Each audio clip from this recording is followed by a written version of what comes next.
Greetings, greetings, greetings, everyone. All you wild and weirdos and weirdettes. Hello, Joe. Are you out there? Oh yeah, I'm here. Awesome, awesome, awesome. So is Pat It's and the Deuster and Bigfoot Littlefoot. yes, And we've got Scott Holbrook hanging out in the chat, Don K. done. We've also got Teresa Racer hanging out, Tony Breeden, Lisa Beard, Tommy Swigger, Adam Good, and Larry Hose. Hey, what's going on, brother? Larry. All right. You're in on time. So what we're going to need you guys to do, this is, of course, Wild and Weird Radio Live, and you know the Donna drill at Ho, this what's point. up?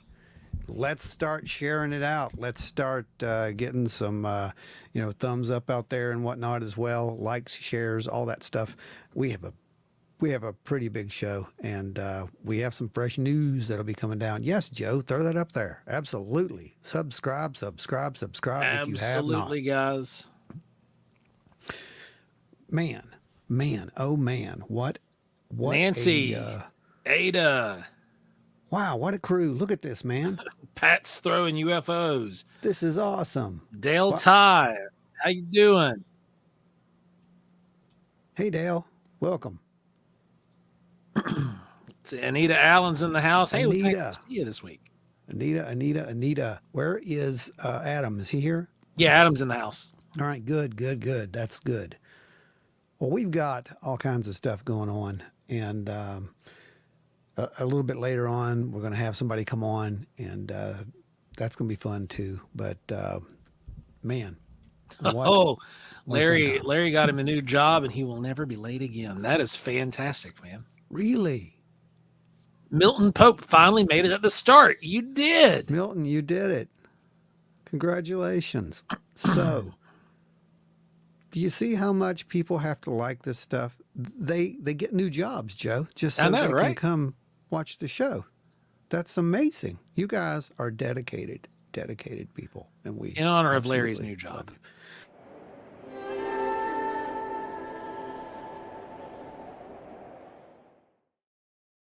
That and I also really needed to clear my throat.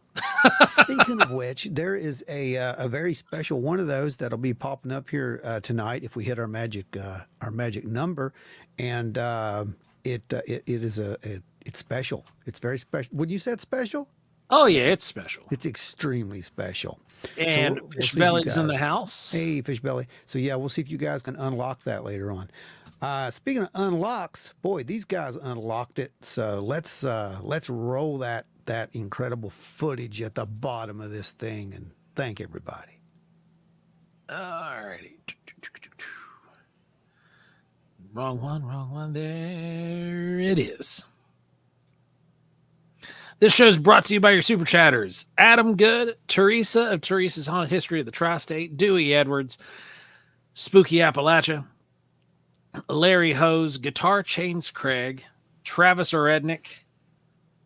I almost have this thing memorized at this point. I know. Jeffrey Steele, Russ Bailey, Chris Coots, Ada Cox, Nancy White, Scott Holbrook, Bigfoot Littlefoot, Tommy Swigger, Terry Summerfield, Sarah Ramsey, and Julie Bug.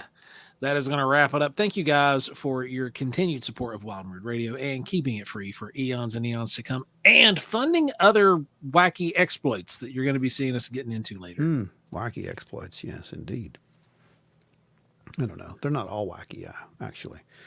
Some are very important. Anytime you have me in the field, it's wacky. We got Brandy. What's going on? It could be. Terry McCullough, how you doing? Good to have you. Terry, well, Tennessee, right?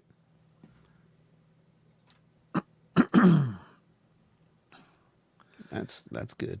Okay, so how many of you guys have paid attention to what's been going on this past week? Like Ada Cox coming in hot. Ada. Now that's what your money's going toward. No, I'm kidding. Actually, it is. It really is. That was, of course, homage to our great benefactor, and he bestows his blessings upon us all. hopefully he was not away and missed that. I'm That's going to I'm be sure terrible. after that it's going to make more appearances now that I know exactly what it is. Oh, you hadn't seen it. Ada Cox, you're awesome. We very much appreciate Very you. much. Thank you, Ada. Thank you so much. That animation. Teresa is back from New Orleans. She had some adventures down there. Pretty awesome. Pat says, Joe, you got a new monitor yet? I'm going to show you. Um, You can see this rig right there, Pat. That is a whopping 15 or 17-inch monitor. It's not even a monitor. It's an old RCA. hey, like I said, It's I haven't been over there yet, so yeah, he's getting a monitor, Pat. He's going to have his Nancy choice. White. Nancy White. Bless them all.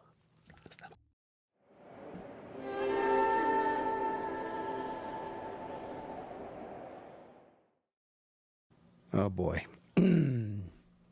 You know, you guys just encourage. I love me. Oh man. Wait till you see the shirt. Cult know- leader. He has arrived. Oh man. I'm a lizard person. Yep, that's it. So Oh. so yeah, that's a homage to cult leader Adam Want My Dreams.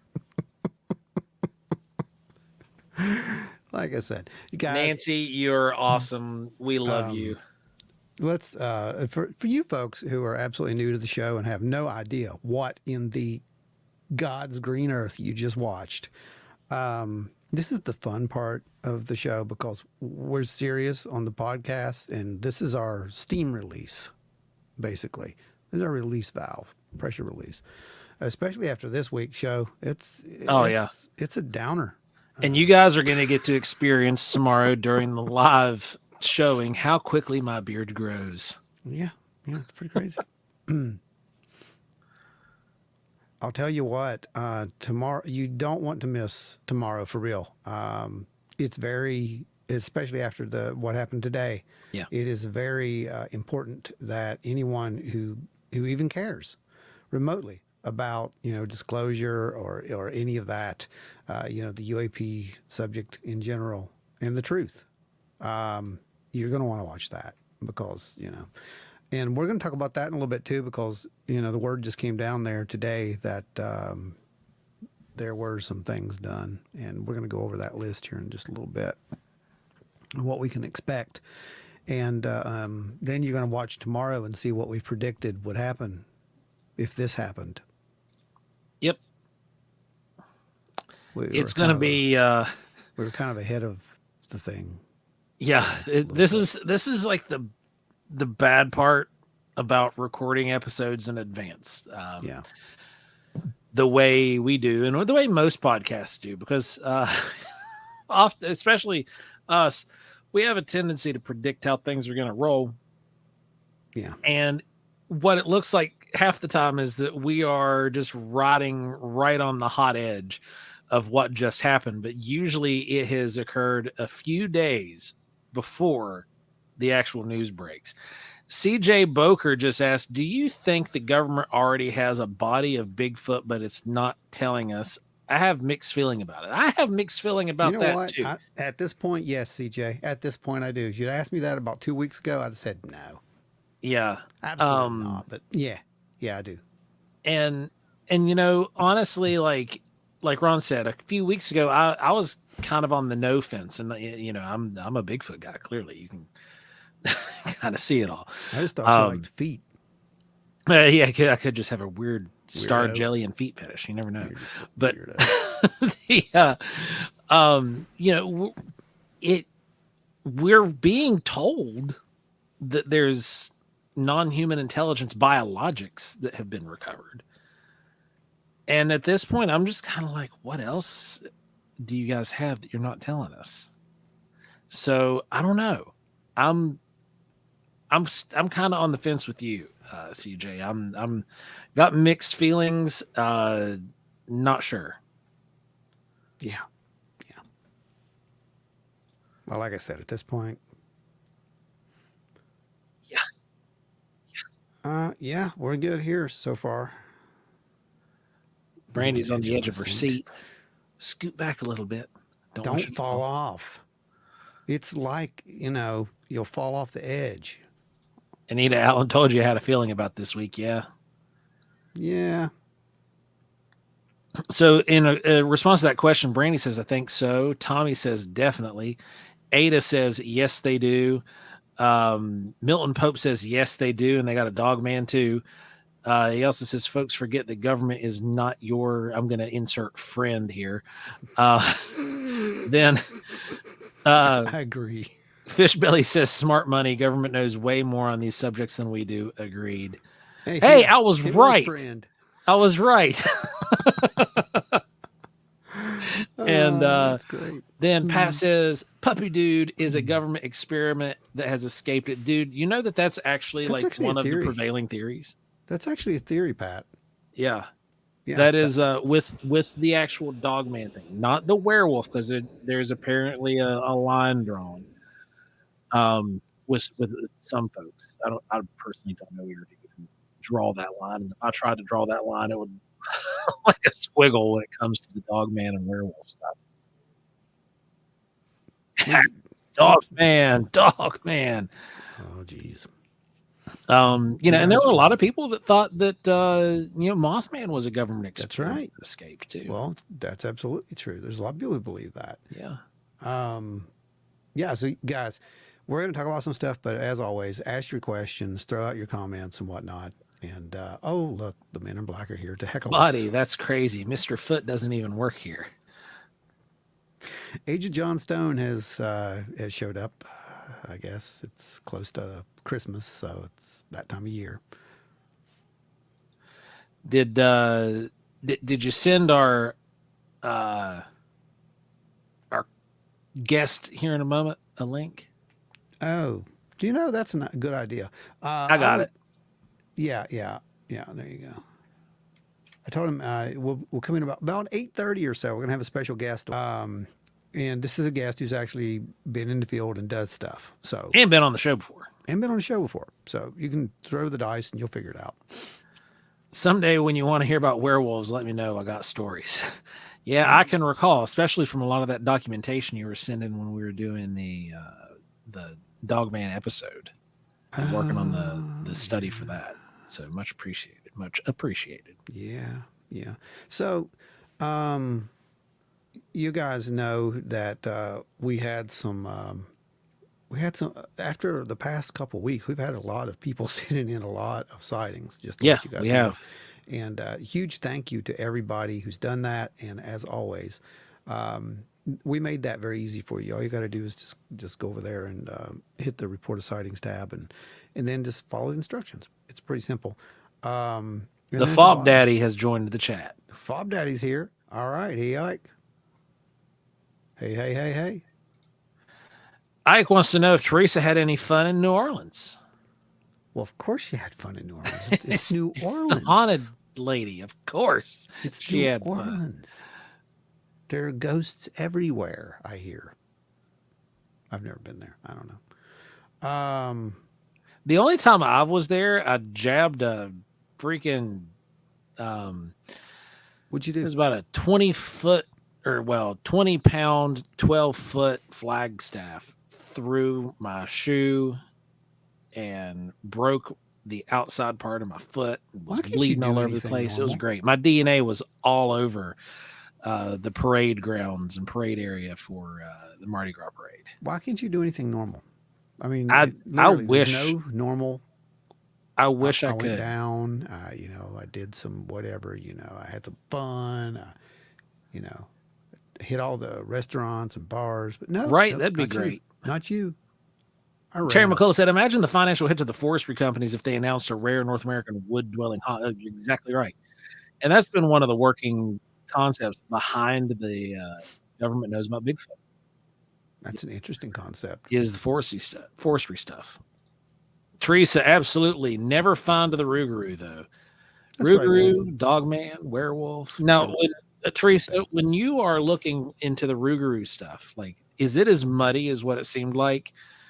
Is there is it more werewolf like or is it more dogman like? Because I've seen a lot of conflicting data. You know, the older stuff from the actual French imports, I guess you call them, when they were down there in Louisiana, they almost made it seem more of a werewolf.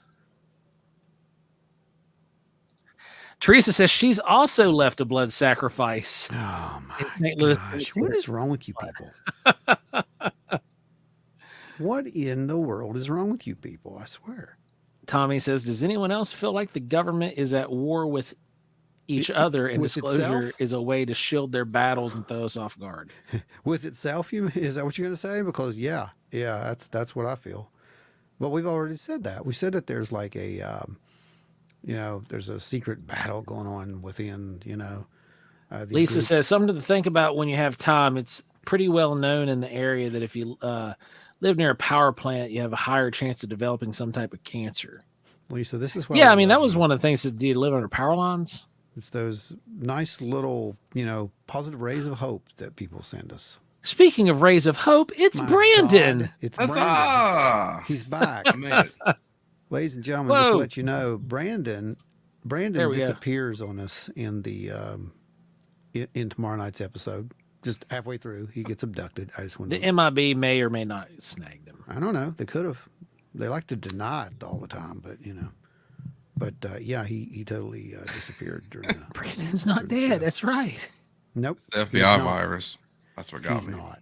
So Teresa says werewolf, but there's many different versions of the legend, and that's just all over the place. Yeah, it's kind of what I was figuring too. Then Lisa says, could that be related to radiation from invisible visitors? Mm-hmm. In the really old See- vampire stories see, now you're from thinking. Eastern Europe, Now she's they actually thinking. turn into wolves and not bats. All right, you see what she just said? Y'all see what Yeah. she said, right? This is what prompted me 2 years ago to tell everybody we know to go out and buy a Geiger counter. Remember Oh that? yeah. That right there. That's why. Good job. Yep. Because we don't know. We don't know that some of these, I mean, it's micro, of course. It's not that much, but who knows when it is? We wouldn't know. We wouldn't know if it was just a 40 or a 400 spike. We don't know that. So yeah, better safe than sorry. And Lisa's absolutely right. And like I said, any of you guys who are out there researching and in the field, I suggest you get a dosimeter. I suggest you get a little Geiger counter and carry it with you. It's not going to hurt a thing, and they're cheap now.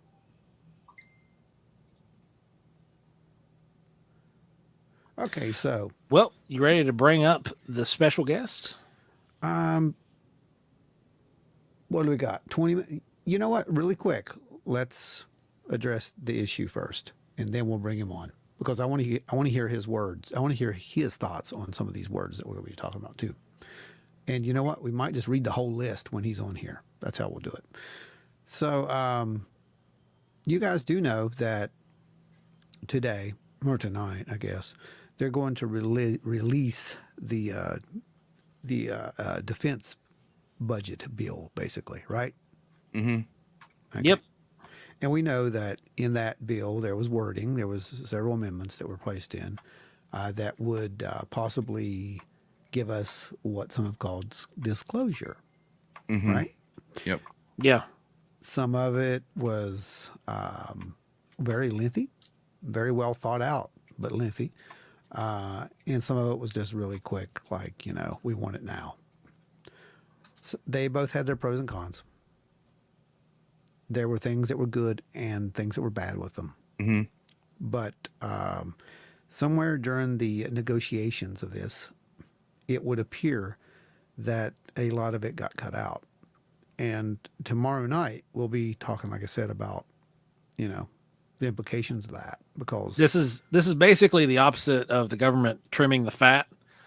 They trimmed the meat, about what it seems. well, they did a lot more than that. They hello, Julie. They they did a lot more than that. So what I'm going to do, our guest is very familiar with the UAP topic, by the way, and he's going to be coming on here, and we're going to read the list and just get some thoughts from him on this as well while he's here. What do you guys think about that? Hey, I'm down. Pretty good idea. Yeah, let's do it. Okay, so Joe, go ahead. Let everybody know what's going on, and I'm going to go and pull up the list. Well, we've you're talking about introducing the guest, yeah? Yeah. Yeah, so we've got a good friend of ours, the Deuster. He's not just hanging out there in the chat; he's hanging out right here with us. He's right there. And Over there. he Somewhere. has a Over there. fantastic new book that he has compiled together, and I personally can't wait to get a hold of it and read it. Same. There we go. It is 12 o'clock high. The Captain Thomas Mantell Jr. UFO chase. And this story is one that's been near and dear to the Deuster's heart. He has done more research on this than probably any human being alive. Yeah, I would agree with that. Dewey, welcome. Glad to be here. Glad to have you, man. It's kind of spur of the moment, but I'm glad to be here. Hey, that was the whole thing. It was like, you know what? You have a really cool book. We talked about this for a while before you even wrote the book, how you were going to do it. And it's out now. So let's get it out there amongst as many people. And you know what? Our audience is pretty good about that kind of stuff. So the truth is kind of an important thing. And I'm pretty sure you found some stuff out there, right? I found a lot of stuff. To figured. start with, I was going to have Small Town Monsters publish this book for me. And they wanted to wait till next November to release it, And I thought, I've worked on this book for 2 years, and I hate to wait one more year to get it released, I have self-published 9 myself and then 3 more for other people. I thought I can do this myself too, so that's what I decided to do. It is 450 pages. It is everything I can possibly find so far on the Mantell case. Wow. I have newspaper articles, every photo I can find, witness statements, and just even the Project Blue Book reports, and everything I could find that had to do something to do with this case, I put in this book. Oh, wow. And I could have probably went on and made it probably 550 pages if I'd kept going, but you have to do a cutoff point every once in a while, and just there can always be a volume 2, Adam Good said he's already picked up a copy. Well, all right. Thank you, Adam. I don't know if they let me post a link on here or not. You can throw the link into the comments, but they have to copy paste it and put it in their search bar. Right. Yeah. They have to do something actually manual. Yeah. Well, it's worth it. So go ahead and do it. It said it failed to post. So no. Anyway. Yeah, it's something weird with how YouTube's chat side works. Yeah. In comments, they won't let you post links. Probably to keep spam. Right. Stuff It did out. the same thing with me the other night on with Kyle Conley. It did the same thing with him. Same so, thing. Mr. Lisa is asking, where can they find it? Okay, this book's available on Amazon. Right now, it's one place it's available. I have some copies ordered. Of course, January the 7th of this year is the Captain Thomas Mantell Memorial Day in Franklin, Kentucky. And I have got a set of 25 ordered specifically for this initial book signing. I'm going to go to the Historical Society. Actually, it's a Saturday evening, and get some arrangements made to have a book signing up there sometime during that week. I don't know if they're going to do any kind of celebration or anything up there, but I definitely want to get my book signed up there. That'd be nice. They can get them off Amazon. Like I said, after this book signing is over. It worked. It worked for me. I was able to throw it in there. So. Oh, good deal. You guys copy and paste that. Or you can just go to Amazon.com and type in 12 o'clock high Captain Mantell. Or you can type in my name and it'll bring all my books up. All his books. Yeah. You may have to scroll through a few pages because there's a lot of us out there, evidently. That's some wicked thought. But anyway, you was talking about the Geiger counter. Yes, sir. There you go. It's one I care about there. It'll fit in your shirt pocket. Yep. It is very light. They're very cheap. You get them off Amazon for just a few dollars, and I highly recommend one. I tested mine out at Franklin at the History Center a a couple of months ago on part of the Thomas Mantell airplane. They had like a little small, maybe a 4 or 5 inch diameter disc up there that somebody had cut out of the scrap, and they had it behind the display case. I just held my Geiger counter up to the glass. It's inside a glass case, and I was about a foot and a half away from it, and I hit about 68 counts per minute. 68 counts per minute behind glass? Yes. A foot away? That's high. Yes. That's significant. Yes.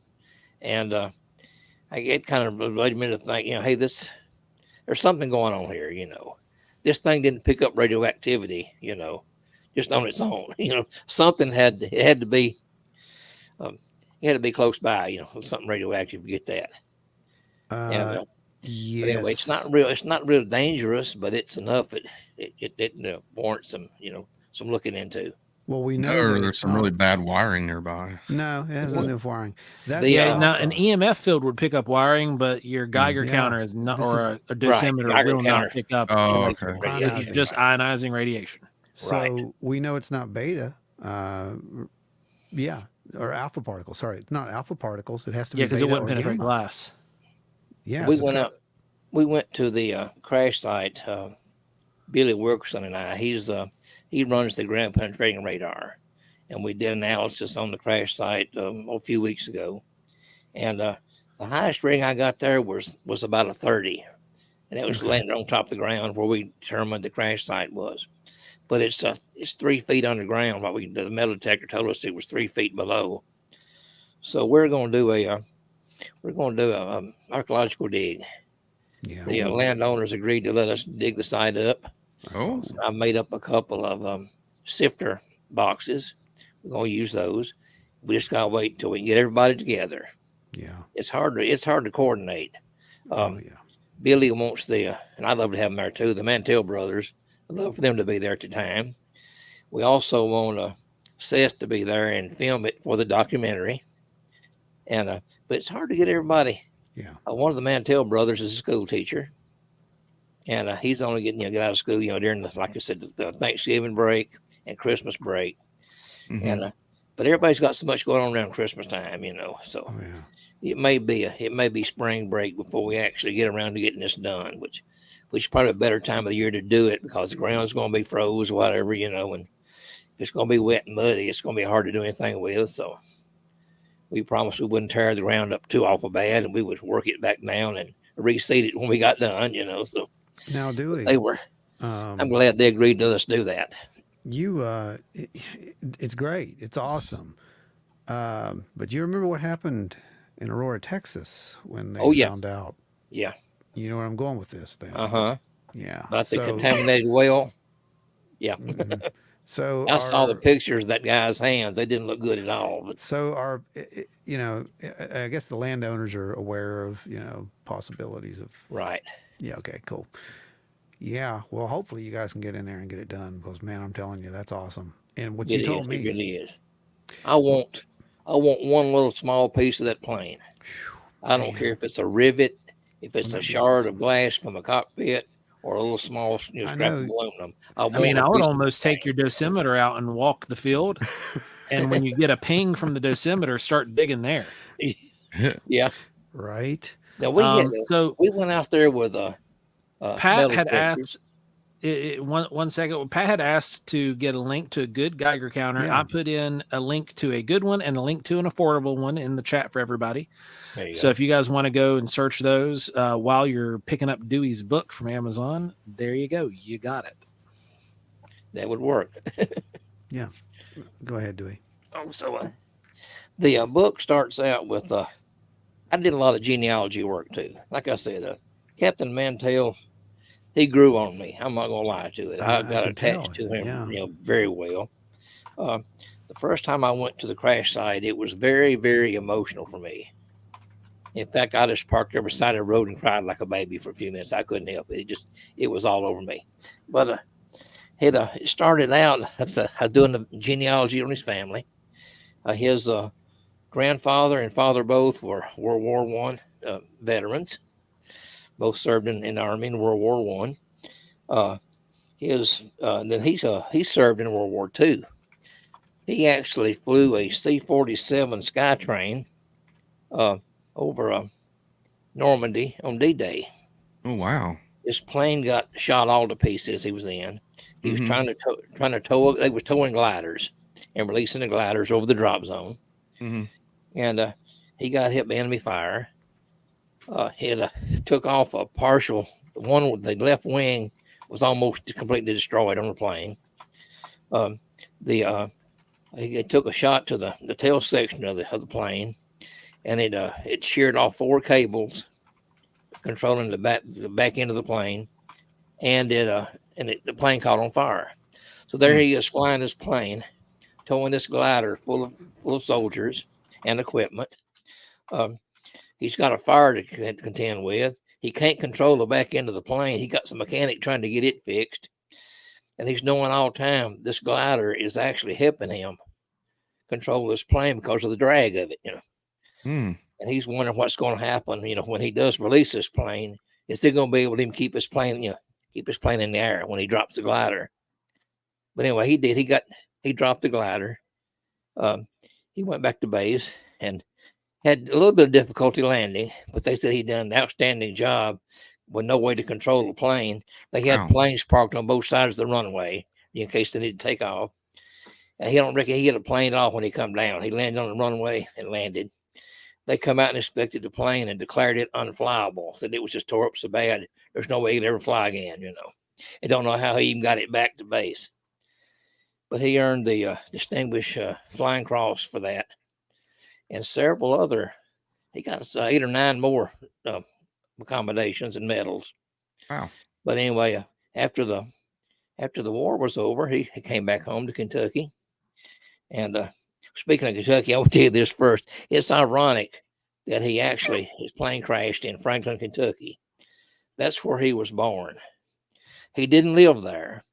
His parents lived between up the other side of Bowling Green, Kentucky. They were in the area visiting friends at the time when she was pregnant.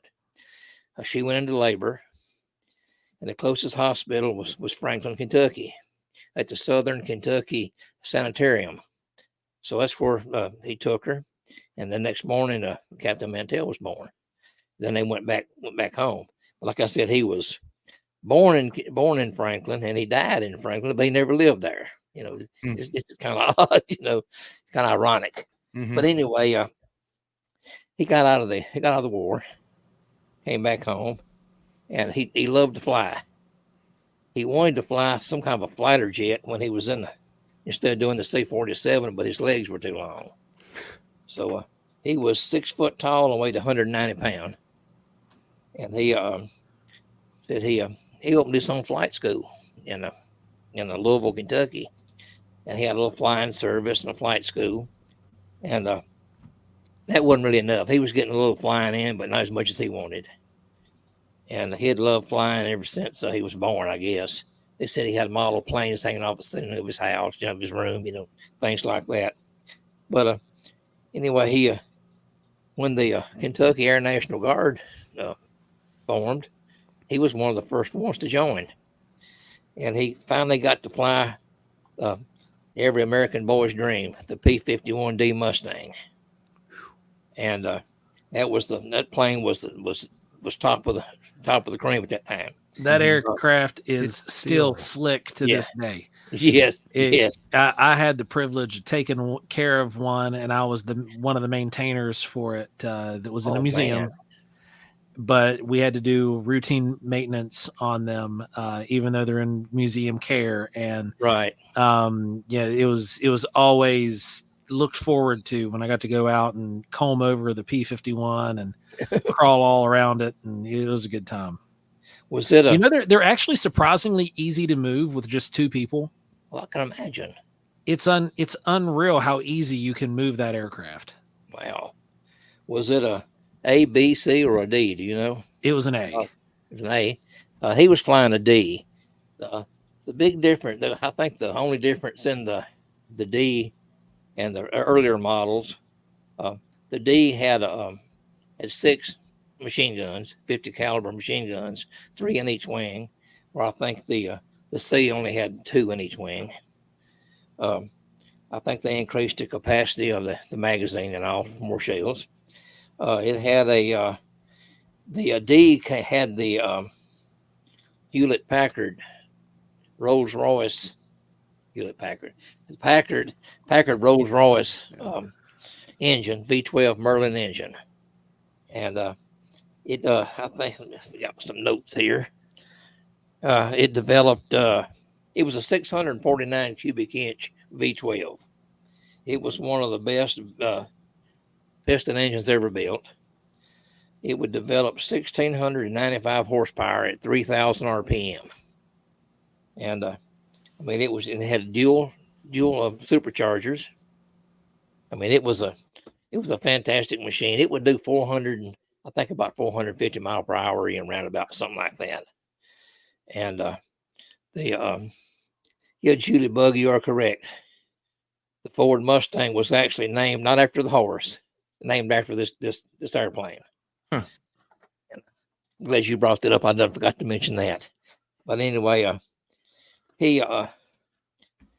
this is where the story gets kind of interesting, and I've still got a bunch of questions that have been unanswered so far. On January the 6th, 1948, a C-47 left Louisville, Kentucky, en route to Marietta, Georgia. And their purpose of that flight was to pick up four P-51 Mustangs that had been, I guess they'd been there at the airfield, and they were, I guess the weather got bad and they couldn't fly. So they went down to pick those planes up. Now, how those planes got there, I have no idea. Who dropped them off? They may have dropped them off earlier. I don't know. But they went down to ferry those back. They took a team of engineers, a team of aviation mechanics, and then there was four pilots. We had a Captain Thomas Mantell Jr., First Lieutenant Robert Kenneth Hendricks, First Lieutenant Albert William Clements, and Second Lieutenant Buford Allen Hammond. And like I said, then they had the other mechanics and a crew on there. So they spent the night, got up the next morning, started prepping the planes for the flight back. And Captain Mantell, when they returned back, Captain Mantell and his Hendricks was his wingman. They took off first, followed by the other two, and they mentioned flying over in the reports and all. They mentioned him flying over Dale Hollow Lake, which had just been fairly new lake, and he was awestruck by the size of it and the beauty of the lake. He actually dropped out of formation and flew down low over it where he could see it, and then went back up and got back in formation. Well, they're getting close to Fort Knox, and they have seen this. The crew at Fort Knox have seen this unidentified flying object or identified object, and they can't make it out. There's several different descriptions of the thing. The most common one was looked like an upside down or inverted ice cream cone, and they sent him to dispatch him to go check it out. Well, he had enough fuel, so he took off, and Clements and Hammond took off with him. Hendricks was low on fuel, and he went back to Louisville to base. But anyway, Captain Mantell's plane evidently must have been a lot faster than the rest of them. And that was another question I had too about that. I wonder if these pilots were actually assigned these planes, or was it just a random pick when they got there? If they, you take that one, I'll take this one, and you take that one, And the reason it's kind of weird, the one that Clements flew back was equipped with oxygen. And I just wonder what would have happened if Mantell had got the one that had the oxygen, because they say he flew too high and, and he got anoxia, and then passed out and, and he crashed. Yeah. It makes you kind of wonder if he had oxygen, what we know about this thing, But anyway, he's getting close. Having forced oxygen would have brought him out of it sooner. But the question would be, would he have had enough time to recover? Yeah, exactly. Yeah, you're right.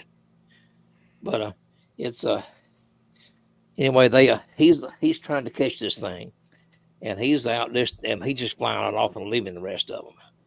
And he gets up to 20,000 feet, and then that's when his wingman, Clements and Hammond, Hammond's he was getting dizzy. He didn't have any oxygen. He was getting dizzy.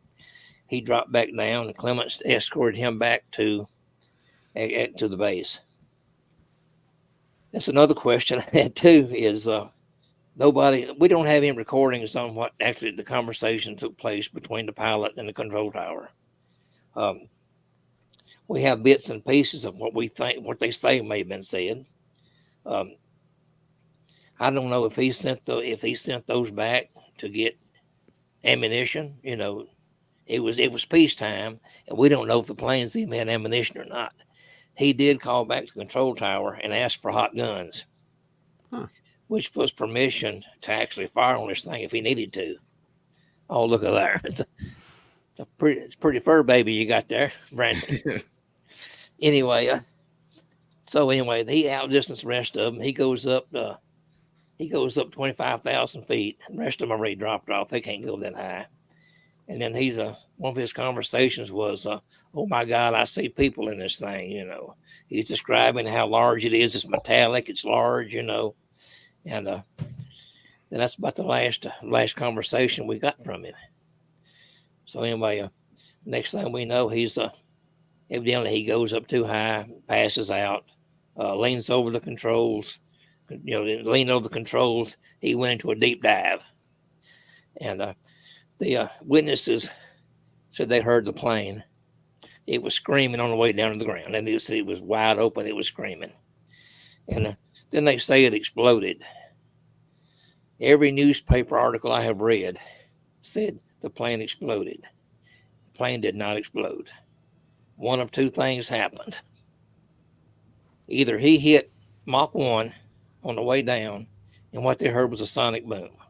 And that's a definite possibility that could happen too. But what I think happened was this engine was only rated at 3,000 RPM.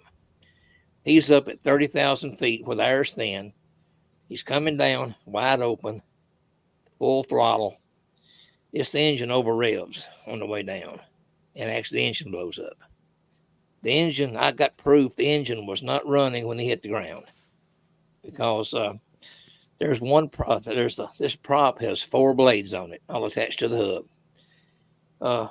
The pictures at the crash site show one prop blade at 12 o'clock, straight up, and the other 2 are broke off. The one that had been at 3 o'clock and 9 o'clock are broken off and laying beside the plane. They can't find the third one yet. So they go and lift this plane up, go put it on the back of a truck, and guess what comes out of the ground still attached to the prop? That 6 o'clock blade. It is still hooked to it. So it tells me there that engine was not running when that plane hit the ground. If it had been, it wouldn't have broke the sound barrier coming down if that was the case. Do what? It wouldn't have broke the sound barrier coming down if that was the case. Right. You know what I mean? It may have. The reason I brought that up was because the P-51 Mustang was very bad. I think at 0.8 Mach. The tail section on the plane vibrated so bad it would just act deliberately. It would come off the plane. It would break loose from the plane. The tail section didn't break loose from his plane on the way down. The tail section came off. The fuel tank came out from behind the cockpit and landed, I'm going to say, between a quarter and a half a mile from the crash site. The tail section was laying in the field, I think about maybe a quarter mile away, or let's just say 500 or 600 yards away. And the right wing broke off the plane, and it was standing beside the plane. Hopefully, when we do this dig, I'm hoping and praying I can find a 50 caliber cartridge that shows he had hot guns on that plane, Wow. because it broke off. The machine gun belts were inside the wings, and that wing Yeah. broke off. Surely They a shell spilled. maybe would have come out of it, maybe, dislodged, and But I don't know what all the first crew got there covered up. There was Right. 2 crews sent out to this crash. First crew got there just a few hours after it happened. They flew down from Louisville, or Fort Knox, and did an investigation. When Mrs. Williams asked him what caused the plane to crash, he immediately told her right off the bat. He went too high and ran out of oxygen. He was chasing Venus. So, I mean, this is just a few hours after, Yeah. So anyway, after this first crew, they stay all that night and all the next day. You'd think they'd be there to secure the scene until somebody else got there. They got one of the local constables to guard the crash site that night. In the meantime, you've got all these rubberneckers there. There's hundreds of people there at the crash. They say the road was so packed with vehicles and people that there's no way you couldn't drive down the road. There was so many of them on it. So anyway, they 24 hours after the crash, they call the lead investigator, wake him up, and send him down that way. So the first crew got there and did a lot of prep work, evidently. I don't know if they were laying groundwork or something else or what, but I guess that was the first part of the cover up. Mm-hmm. And but there's and then when a Project Blue Book, because it was it used to be Project Saucer, it was Project Grudge, Mm-hmm. Project Sign, and then it went into Project Blue Book. I may have one or two of them out of order. And that was the first case they opened back up when they got a Project Blue Book up and going, was the Mantell case. And I mean, there's all kind of stuff. They said he was chasing Venus, and that stood for like maybe 2 years. Oh yeah. And then they decided, well, that's not going to fly because Venus was not high enough on the horizon for them to even see, from plane. And it'd been dim at that time anyway. And it said that then they thought, well, that's not going to fly. Let's come up with something else. So there's this top secret weather balloon that nobody knows anything about. And it was, I'm trying to think what the name of it was. It's on the tip of my tongue before I said something about it. Skyhook. Yeah. And they say, well, he's seen, he was after a weather balloon, Okay, so he's traveling, just say 450 miles per hour. He's having trouble catching this balloon. I mean, this balloon is just up in midair, up in the air, in the atmosphere, So what is propelling this balloon along at 450 miles per hour, And because he had to do all he could do to catch this thing. And if if upper wind was that strong to push it that fast, there's no way his plane could stay in the air. I mean, I don't know. But that's part of and they're still saying it's a weather balloon. I would love to prove otherwise. They're still saying it's Skyhook at this There's point. a few little things. One thing in particular, I did find one mention in one report that Captain Mantell was buried in a lead-lined coffin. Now, why would you put somebody in a lead-lined coffin unless radiation is involved? Well, Exactly. Yeah. That's interesting, isn't it? And then another report I read says he wasn't buried at all. They buried an empty coffin, and they interred him in cold storage for future investigation. Now that's but I don't know which one of those is true. If that's the case, they may have just put lead in the coffin Coffin. just to give it weight, to make them think. Yeah. Because the coffin never was open. That might be where it came from. The undertaker or the coroner said his body, the only thing holding his body together was his flight suit. Wasn't the story also that the bodies recovered at Roswell were in lead line coffins? Mm-hmm. Yeah, I think so. I believe you're right. They said that was a common practice for anybody involved with something, like a UFO or whatever, do that. But if there was no UFO involved, why'd they do it? I mean, it don't make sense. Mm-hmm. The only way I wouldn't even think about exhuming the body or anything. That'd be the only way you'd know 100% sure, you know. Yeah. But they wouldn't let his wife see him, you know. Now the kids got to see him. His brother and sister didn't get to see him. But they didn't even come and tell his wife he had died in the crash.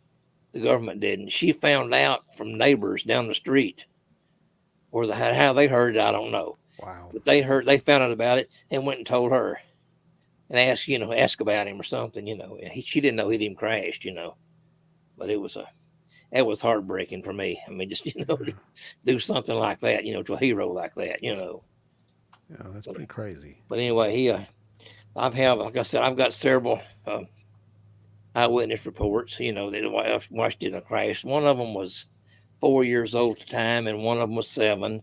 I think the other one was like 7 or 8 years old or something. But the plane crashed within probably 150 yards of their house.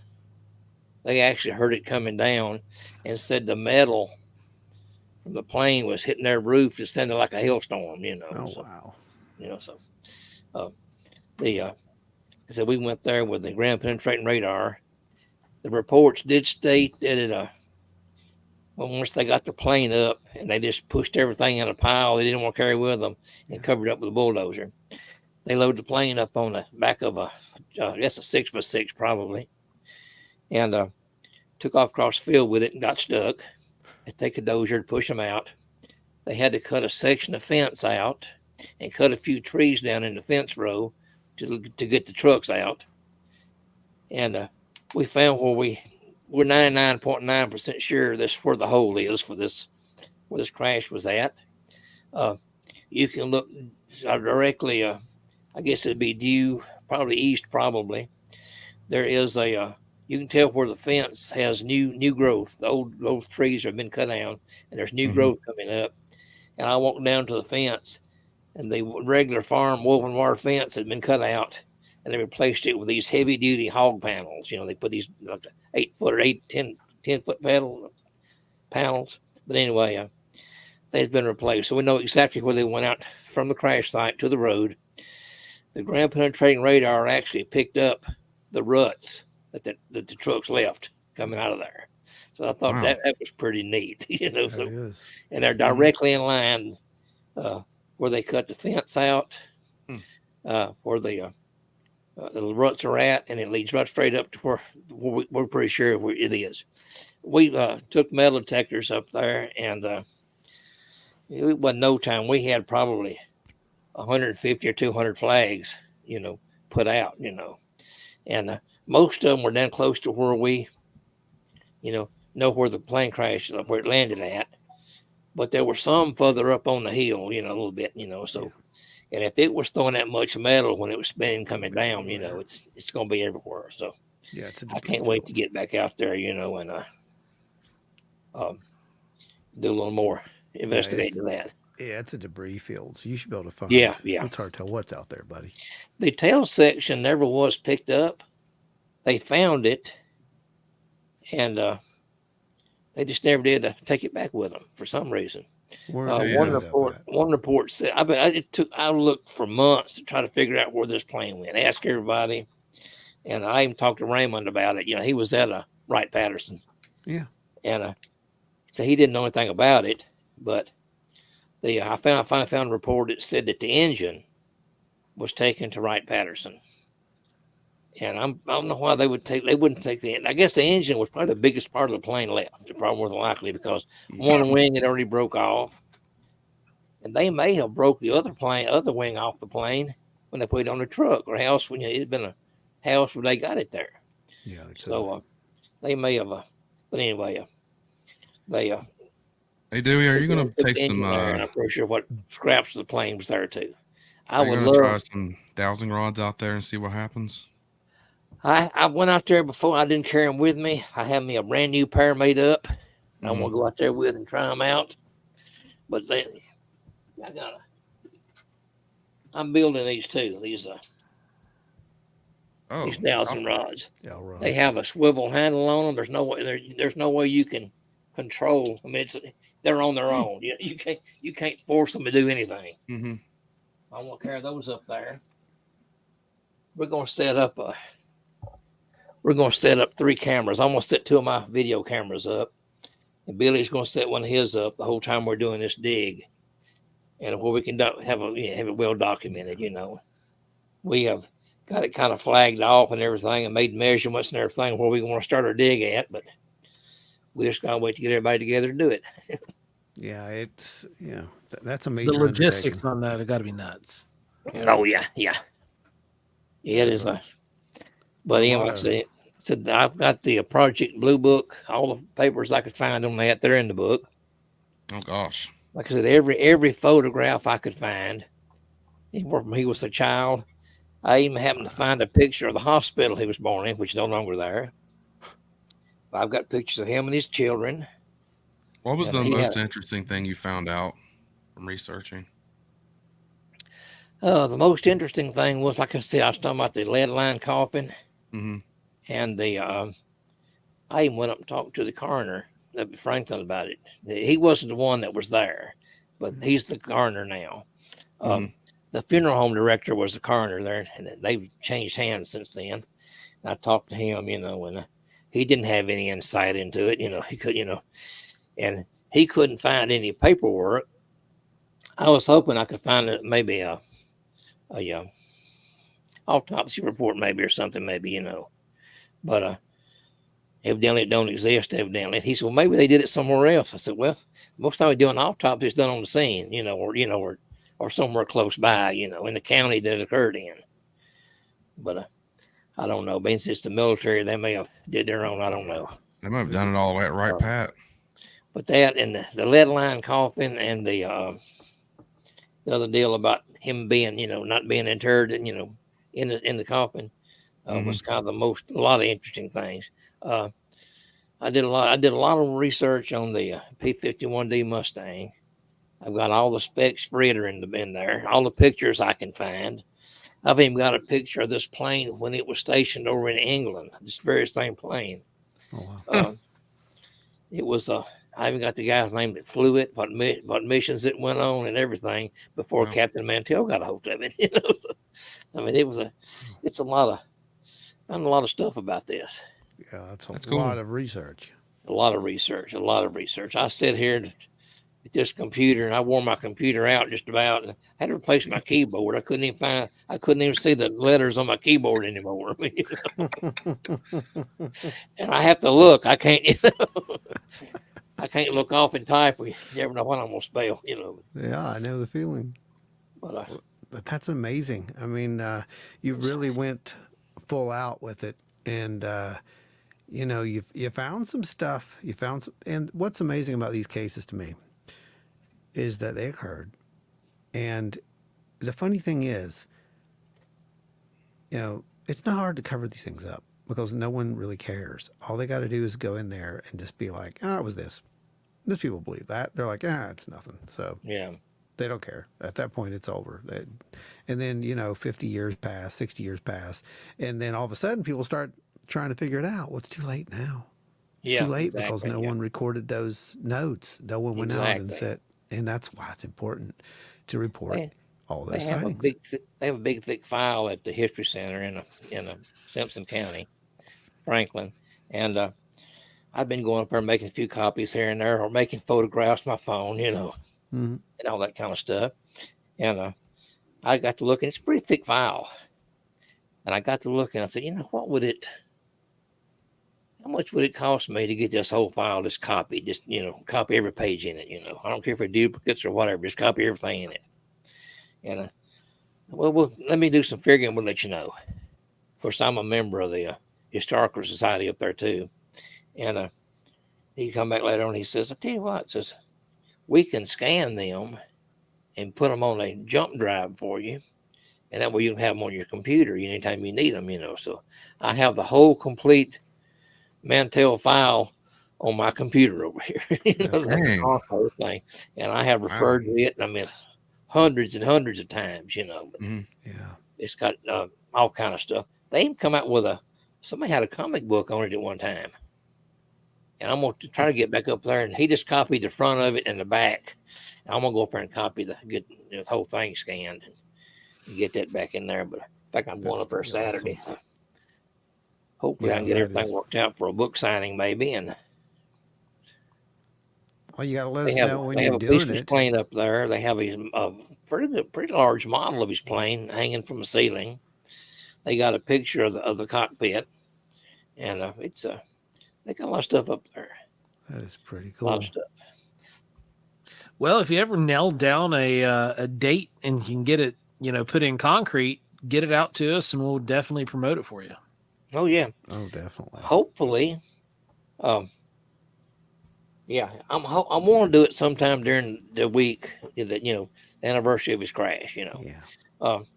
I went up there a while back, and the memorial plaque that the state put up, um, it's getting kind of ragged looking. Paint was peeling off of it. And it looked kind of like it had the mange or something. I went up there one day and I went to a Lowe's and bought a quart of black paint, paint brushes, some plastic, masking tape, everything I need to paint with, and some cleaner to clean it up with. And I went up there. I spent probably a couple of 3 hours up there. I got it all cleaned up and all, and touched it up, and it looks like a brand new sign now. So I remember seeing it the was the post least about I it. It could looked do. great. The least I could do. Yeah, it looked amazing after you got done Mhm. with it. Saw those I'm gonna before try. and I'm gonna after try pictures. to keep it that way if I can. I'll tell you what, man. Um, I mean, you've been keeping up with what's going on, right? Been trying to. Okay. Well, I mean, I can tell you what's going on. do it.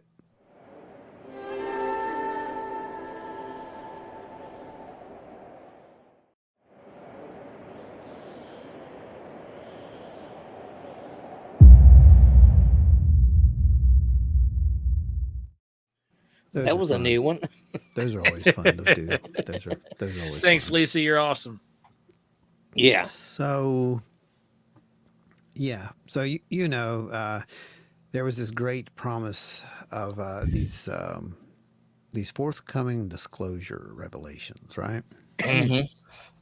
And we've been hearing about this for the past couple of weeks. That if it doesn't happen, that's not going to stop anything at this point because the genie's too far out of the bottle. Yeah. Pandora's box has been opened at this point. You can't. And we kind of thought just maybe they might do the right thing. Maybe. So I'm going to read to you what we believe right now. I do not know, but this is what we believe at this point has happened to the amendment that will be added into the NDAA 2024. Section 1005 requires that the DOD to get a clean audit by 2028. Okay. Section 1687, the Gillibrand Amendment, prohibits funds from being used on any UAP program unless disclosed to congressional leadership and intelligence and armed service committees. This also includes IRADs. Oh, they'll find a way around that. You think? Section 1841, part of the Schumer rounds. Now, this is where it gets squirrely. Establishes a collection of records in the National Archives for UAP records. Senate Homeland Security, Armed Services, and Intel committees, together with House Oversight, Armed Service, and Intel committees, have oversight. Now, before, that was supposed to be an elected group of the panel of nine, as we called it. Remember that, Joe? Mm-hmm. Yep. Well, they're gone. Oh, Replaced. surprise. Yeah, replaced by Homeland Security, Armed Services Intel Committee, and the House Oversight and Armed Services Committees. In other words, The Majestic 12. Oh wow, yeah. I would prefer that, honestly. Yeah, you mentioned the National Archive, but I bet I know one case that won't be included. Section 18. That was creepy. That's Adam. He's creepy, Dewey. Adam is creepy. That's an I'm inside just kidding, joke. but the music was what was creepy. Sound like The Exorcist. That is, what is that? I can't remember the name of it. Very famous, actually.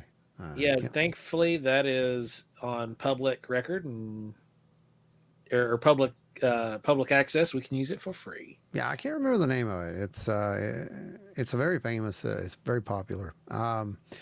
Let's see. Section 1842. For more of the Schumer rounds parts that they stripped.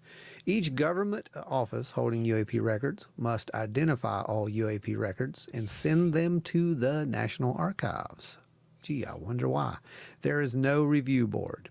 However, there is a requirement that each document must be disclosed in full within 25 years of its creation, unless the president certifies that there would be identifiable harm to national security. There goes Rodwell. And that outweighs the public interest in disclosure. We can't talk about Roswell. No, and we won't be. Section 1843 contains some additional circumstances under which the particular records can be withheld from disclosure when they involve grave harm to national security and reveal sources and methods. Okay. There's a lot more to Section 1841, so they haven't gone through that yet. There's a bunch of stuff in there, but so far there could be there might be ways that could actually benefit the actual calls there. So they're still kind of now analyzing that. So the summary description of what the conference did with the respect to UAP Disclosure Act is the conference agreement includes only the requirements to establish a government-wide UAP collection, to transfer records to the collection, and to review the records for disclosure. Decision under a set of authorized grounds for postponing disclosure, so it does that. The agreement does not include any provisions that would establish an independent review board, a review board staff, eminent domain authority, or a controlled disclosure process. And I'm going to end it right there. There's a little bit more, but it does not contain a plan for controlled process. That's it, boys and girls. We ain't getting jack. Yeah, So, exactly. No, What I'm curious if David Grush's interview on the 11th is going to be a live interview or pre-recorded. I don't know what's going to happen at this point. All I know that we kind of know what's going to happen. We talked about it tomorrow. They really did something wrong here. Is he going to be a whistleblower this time, or is he going to be a What you just said. What you just said. Yeah. What you just said. And I don't think he's going to be alone when it happens, Dewey. Hey, Ron, could you post the link in the comments? I'm actually going to post it over on our in the group as soon Okay. as it's verified. 100%. Yes, I will. Because right now, this is what it says. Hey, Angie, how you doing? Hey, Angie. Good to see you in the house. But yeah, guys, so we're not getting anything, basically, is what that comes down to. And moreover than that, it really just screams that, this isn't made up. I mean, that's literally what it says. Yeah. I'm not making it up, not kidding. That's literally what it says. It's like, you know what? You don't need to know. So that's where we stand at this point with the whole disclosure thing. And Dewey, I do believe, honestly, that they probably do have some of the information that you're looking for. Well, I'm pretty sure they do. Well, They're I'm pretty having sure they some do. kind of a symposium or something at Right, Wright Pat? Patterson, That's right. Yep. and I'm going to try my best to get to that. Yep. That I won't was be going. actually supposed to happen before, but something happened because Raymond was going to announce that at Right. the Flatwoods thing. That was his big announcement. And poor guy, he had to go and find something else exclusive. And he did. He found a really cool link that they had a transcript from an abduction experience that someone had never counted. And they were literally recalling something that sounded a lot like Flatwoods Monster description, which was just fantastic. Yeah. So he really did a good job on that. But yeah, I mean, I don't know. Sounds like you're doing an incredible job. Like I said, can't wait to get the book.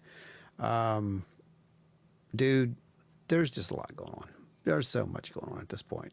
When you're Oh, it talking is. about you found, that radiation reading, I know everybody out there is like, oh, that's nothing. It kind of is.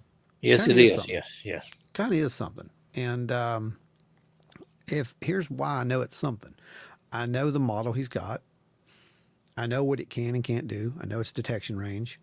I know that if it's a foot away from glass, if it's mild radiation, it's not going to pick that up. I've got a whole case in there full of uranium glass. I've even got trinitite back there. If I'm a foot away from it, trinitite don't even peg this meter, guys. It won't take it to 60. I've got to Hmm. be right up on it. Trinitite. But You you know know what that is? what did? Back at the deep end?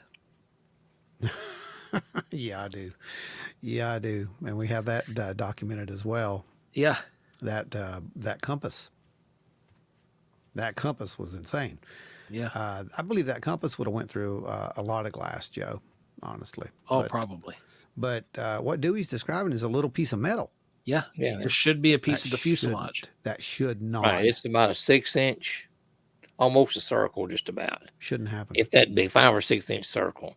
Yeah, that should not happen. It's real thin, maybe an 1/8 of an inch thick, something like it. Maybe it's not 40 thick at all. thousandths. I know Yeah. exactly the thickness. There you go. It's 40 thousandths thick. So it's standard aircraft skin. Yeah. Yeah. Wow. And it's that hot from a foot Yeah. away. Yeah, Yes, it is. that's impressive, man. That's impressive. And yeah, I would say, when you go out there and do your thing, definitely have that with you and just scan that dirt as it's Oh, coming yeah. out of the ground, sift and scan. Yeah. But wow, that's impressive, man. That really is impressive. Hey, if you do get some dirt that has some weird readings, it'd be cool to send that off to a lab too and have them analyze it and see what else Yeah. they might find, like really small pieces of metal in the dirt that you can't see. Right. Micro pieces. And the way I would go about that, Dewey, is contact a local trade school that has a radiology program and Mhm. have them run a test on it. Just out of the blue. Yeah. No. Don't no, give them background info. Yeah, no background. Yeah. Right. Yeah. Yeah, I've That got a would- friend. He runs a recovery. He's got a aviation repair shop. Mhm. Plus, he recovers wrecked planes and all too. Oh, crash And, recovery and He gave retrieval. me a lot of insight on what maybe caused this crash and things like that too. Yeah. And they even come up with the noise, maybe the wing would have been coming off. But they had some kind of video that what noise the wing would make coming off and stuff. But I don't think it would have. And there was another one. An eyewitness said that he saw right before the plane started coming down, he saw a big puff of smoke Mhm. come out of the plane. And we know the engine didn't blow up in because everybody else heard it on the way down, till he got down within maybe 10,000 feet of the ground. They were still hearing the engine run. Huh. So we know the engine hadn't blown up at that time. But if he's seen this big puff of smoke, then something may have been fired at him, maybe. The landowner's son told me he said he had heard about it. He wasn't here when it happened, but the military came out and went over the site again and supposedly dug a lot of stuff up and took it back with them. But he said that it was radioactive, and he said it had bullet holes in it. Now, I've never, anything I've seen, of course, the pictures they made are not all that great, Bullet holes. but I'd love to find something that maybe has a bullet hole in it or something, or a mark of, that may be a bullet hole. I don't I know. just wonder if it was bullet holes. No, I don't know. What was I don't know. happening? It's a lot of unanswered questions, I mean, I'm just spitballing, but There was that one account where they were firing on a UAP and said their own rounds were coming back at them. yeah, it was from the 70s. Wow. It was in Vietnam, I believe. But So that was what's interesting about that, though, what you just said, and what you found that the radiation, theoretically, it could be possible that that was a gamma ray burst of some kind of a gamma weapon, Could very well be. and that I would put found holes in physical matter. Yeah. it was. If Go it was ahead. hot enough, and it would cause smoke and burning too, because all the Oh, yeah, organics yeah. inside the cockpit would have just smoked. And as far as I'm aware, we didn't have, gamma ray lasers back then. So, Hmm. yeah, I don't know, but that's something to definitely think about. Like I said, I think you did the right thing by taking that Geiger counter out there. Yeah, I found a little report that was talking about that, and it says that they think that this whoever wrote this little report up was thinking that his where I'm at here. There we go. The he was caught. He got so close to this thing that when it accelerated, that his plane got caught up in the wash, from the engine, propulsion, Yeah. and that's where the radiation came from. So I don't know. It's possible, I guess. Anything is possible, but I don't know. So they tried to debunk A lot of unanswered questions. the radiation by what? Can you say it again, Dewey? Yeah, well, he got close to this thing. Evidently, it must have been Okay. what they talked. They were thinking this thing may have been kind of luring him on. They would slow down Okay. and stop. I do know what He you would mean. catch Yeah. up to it, and it would take off again. And that he got caught up in the Yeah. jet wash, I guess you'd call it, a propulsion wash, from this thing. And if it was radioactive, then he got caught up in that, and that's what contaminated the plane, Yeah. which could have possibly Sure. been the reason it crashed too. Sure. I don't, And that's I don't know.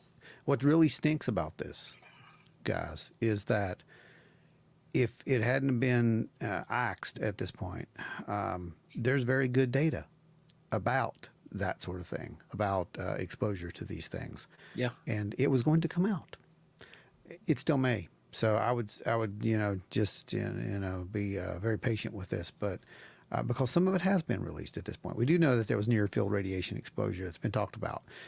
Nolan and Kit Green both, did extensive research on that. There are other cases out there as well. The Rendlesham Forest encounter.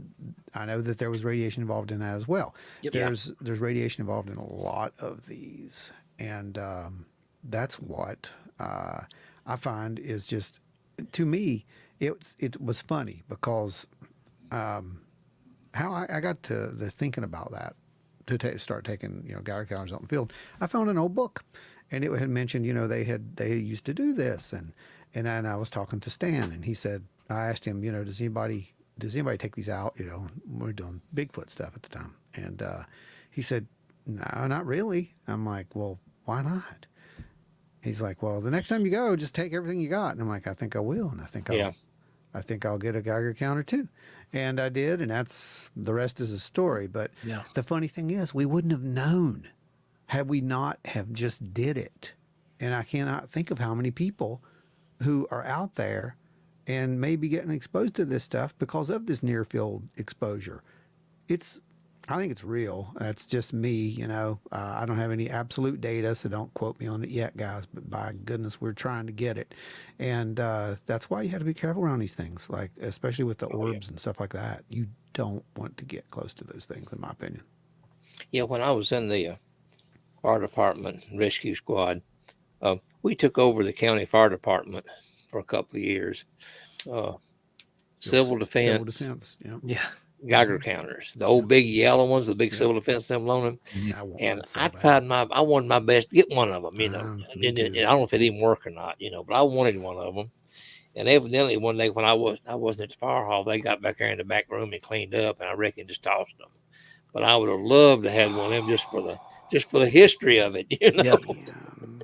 Cheapest I ever found I one don't know was if you can even find them $70. anymore, not now. But Yeah, you can find them. I found one at an antique shop, it was like $70, but I was like, nah, I just didn't buy it that day. But they're still out Because there. they're mostly paperweights. They are. The Yeah, battery's yeah, dead. The yeah. batteries have exploded in them. They're no good anymore. They're Yeah. out of calibration, but they're awesome to have. And I'd Oh, still like yeah. to have one, just for the collection. But It'd be great to have one. Heck yeah. But yeah, they're pretty they're kind of sought after. I got a feeling after Fallout comes out, it'll be even more sought after. So the price is going to go up on them. That's But why I went ahead and got mine. We have war or something, and then people's going to start buying them left and right, and you'll be waiting 6 months to get one if you can get one then. Yeah. They're pretty indispensable to have, like I said, because I think there's a lot of exposure out there people just don't even know about. I've been wanting to build one of these muon detectors, Mm-hmm.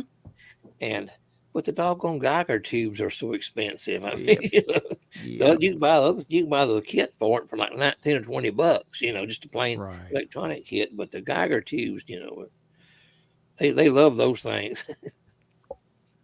Yep. But I think that you're, that's another thing. I don't know if people know this or not. Dewey makes a lot of his equipment, which is just fantastic in my opinion. I wish I had time to do it again. I'll get something to show you. He comes on, shows me his stuff, and I'm like, I'm going to go do that. And then I don't get to do some other things that I have to get done. And both things usually don't get done at that point. This is my latest attempt at creating a massive EMF source. Okay. I want to see what It you is. got. 1, 2, 3. It's a cube. It has four 4. of these 4.5-inch computer cooling fans. How many magnets are on them? There's got 120 rare earth magnets that rotate. And it will peg up my meter pretty close. But I'm thinking about maybe putting some windings around the outside of the fans. Maybe I might be able to pick up a little more. I don't know, but I'm still working on it. In sci-fi books, they would call that a magnet And I bomb. call this the EMFer. The EMFer. I like that, buddy. That's great. How much Speaking is of trinkets and you building stuff, I've got finally found my old switch camera, or not switch, but connect camera for an SLS camera. Oh, really? Oh yeah. Yeah, We're gonna I'm gonna have to send it down to you and have you rig up a little something. want a Dewey system. I want your name on it too. Yeah. Like, so. I've got the wiring diagram. It's real easy to adapt that. Is it? And now, is it the older version or is it the new one? I'm not sure. I think it's the second generation one. It's not the one that came out with the new systems, but it's from the Xbox 360. Okay, yeah, that's the best one. That's the best one. Yeah, it's one of the first. It came out with it's the Star Wars edition one, so it's white. Okay. Oh, Yeah, well. so it's a special edition one. It had different skin on it. I've been trying to find a few more of those. You can find them off eBay pretty regular, but you don't know what kind of shape they're in. Yeah. This one's in mint. It's never been used.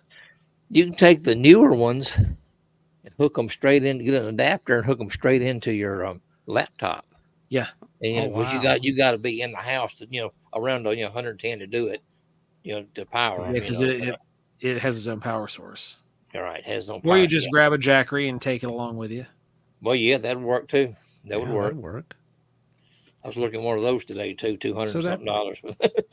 That's all. You So do? I need IR, UV, Geiger, metal detector, and AV recorders. What else do I need? Well, to be a proper paranormal prepper, You know Pat, what? say that Yeah. 3 times fast. To be a proper paranormal prepper. We've got to we got to have it all. Yeah. I mean, and You need a spectrum analyzer.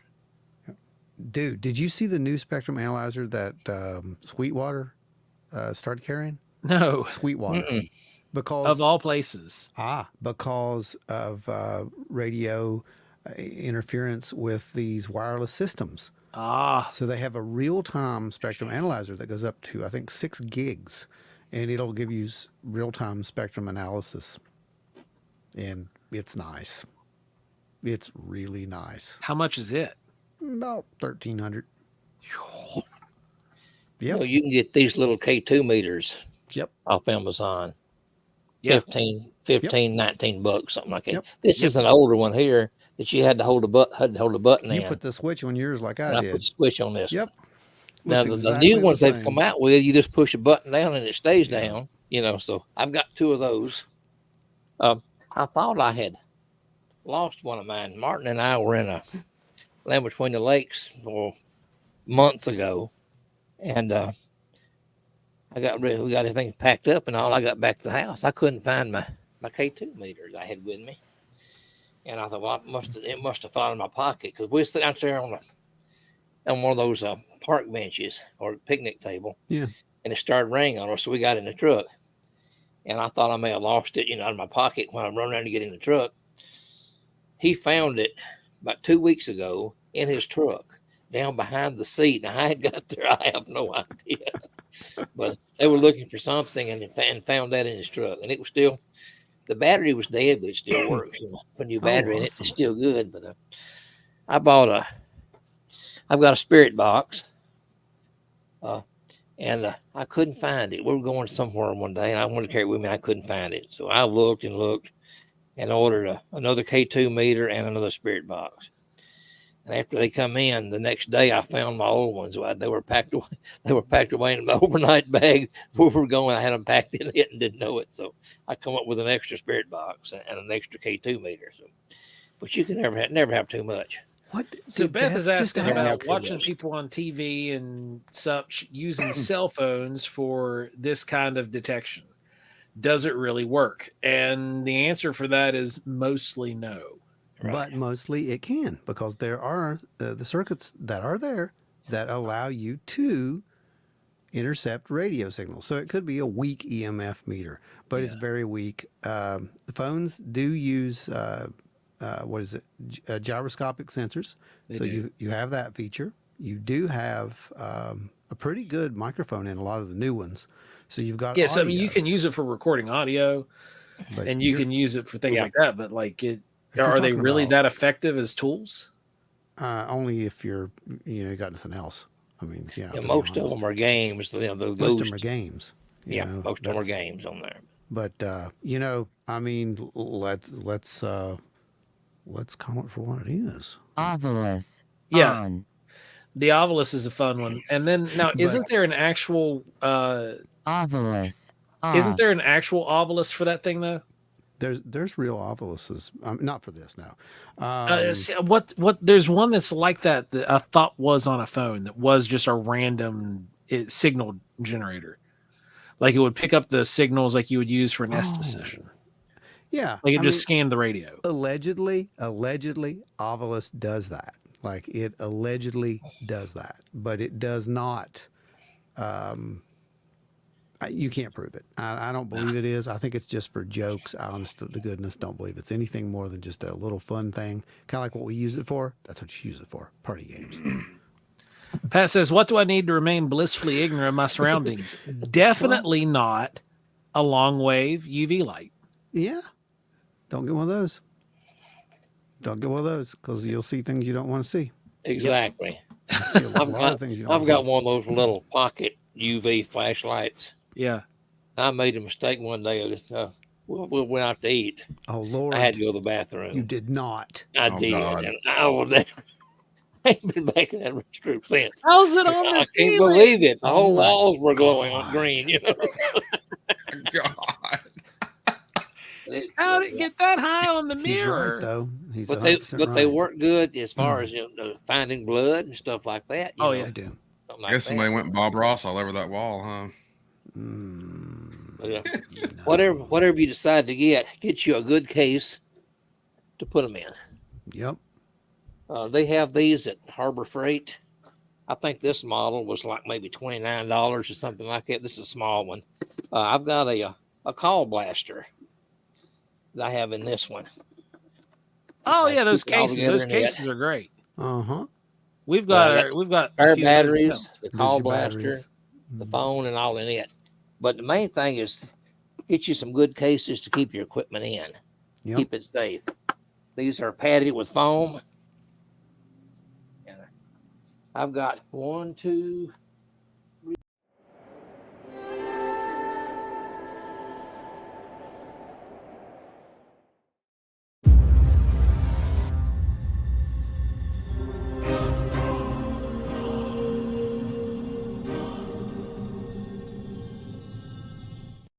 I missed I forgot about the sky beasts.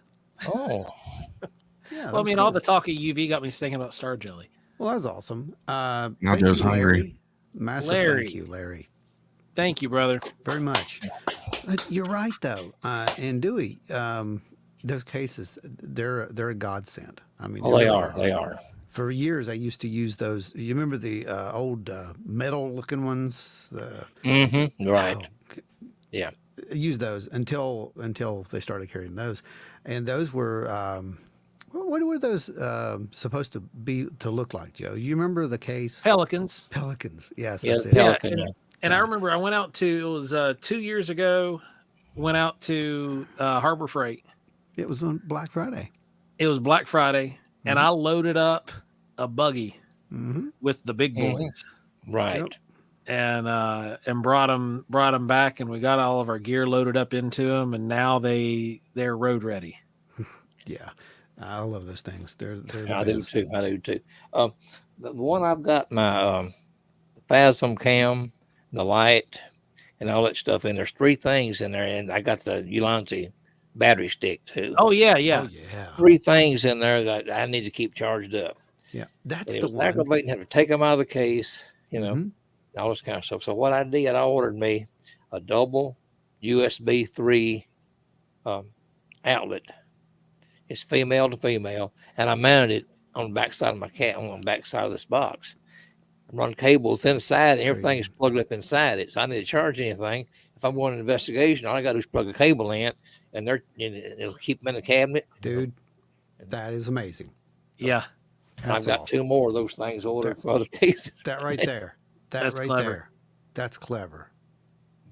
That is absolutely clever. But yes, so yeah, I think we're going to get us or build whatever, a SLS.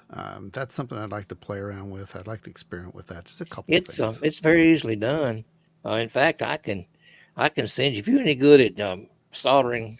If you're not a little colorblind, bit. if you can see colored wires, and you're good at soldering, I can send you the diagram. Oh yeah. And Yeah. just all you gotta do is take the power cord and you take Yeah. the power wires out of it and hook everything else back just like they were. I mean, so you're feeding an external power source to it. It's real simple. What does it run off of? Like the software I run itself? mine off of a 12-volt battery. Well, what is the software? I mean, the It's a free Microsoft. What's it called? Well, I'll have to get the name, but anyway, Okay. it's got all kind of stuff you can do with it on there. It's a developers. It's a Microsoft developer Yeah. suite or Okay. something like that, and it's a free download. So Okay. but And that just it goes on a works great laptop. with them. So we could Yeah, it build just one. goes on a laptop, and then you plug it. It's plug and play after that. So we Yeah, can you just can build use one and put it use a on the laptop or you can use a tablet. It all depends what you want to use. I've got a 10-inch tablet on mine, That's nice. and but then I keep it charged up and working all the time. But it's they work great. They really work great. Yeah, send the I was kind of amazed the first time I used it. send We it were over. standing there in the kitchen. I love had it to. plugged. I had it sitting on the counter, and back to where the refrigerator is at now. It was just a wall there at the time, and there was something standing back behind me, and she was gonna make a picture of it, and she said, "Back up, get a little closer, get it closer," And I got closer, and I touched the wall, and it disappeared. It never come back. So That's I don't know. wild, man. It was that shape of a person, but Yeah. a stick person, but That is too never- wild. it never came back after that. But I got one in the hallway where she's actually reaches down, and we think it's one of our spirit cats. Okay. But she reached down. It actually reached down and took her hand. Reached up and took her hand. It was just a little bit small stick figure there in the hallway. It was neat. That is wild. Yeah, I'd like to play with it. I think that would be kind of cool. I've only got to use one once, and I'm like, well, I never really know how to build one. I'll be honest with you, because if you Yeah, get they're easy to do. It's just they're easy. They're real easy. You just got to have the time to take it apart and do it. It's just the time factor is why we've not done it. That's why because I've got the the camera new- sitting right out there, and I told Ron forever ago, I was like, "Oh, we need to get that SLS and send it down to Dewey, and have him bring it up for us." well, apparently I can do it's that. Easy. The newer one, if you're going to use a newer camera, you get to use the power supply that comes with it, for the Xbox or whatever. And it's just a USB.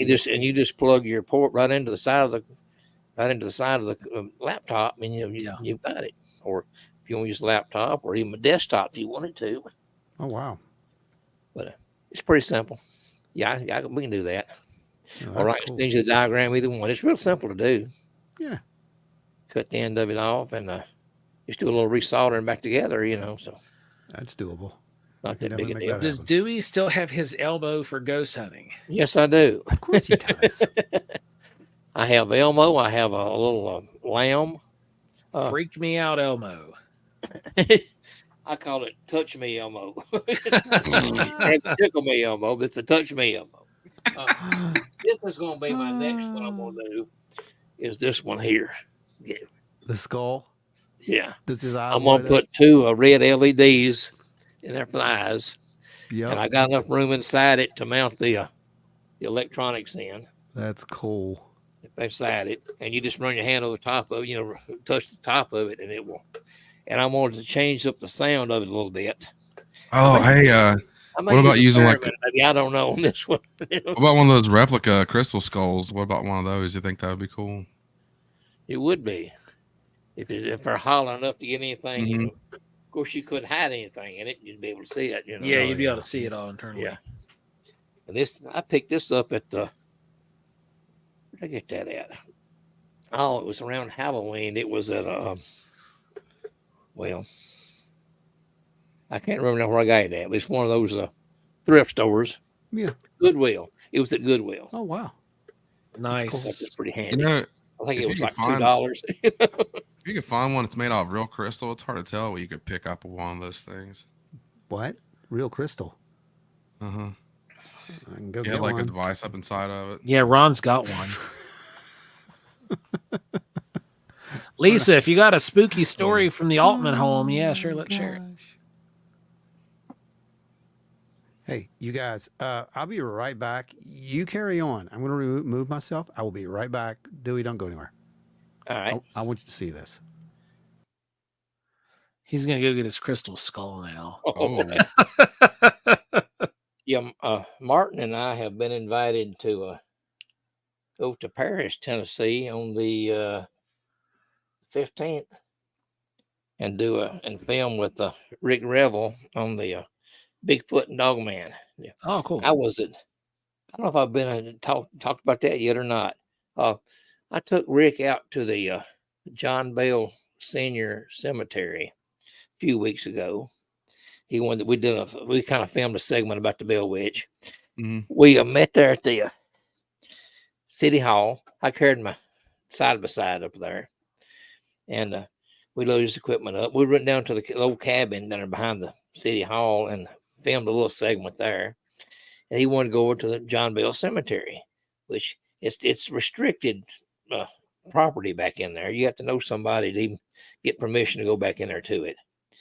And of course, I've got several friends that's on the board of directors, so it wasn't any trouble for me, to get permission. So I took him back there.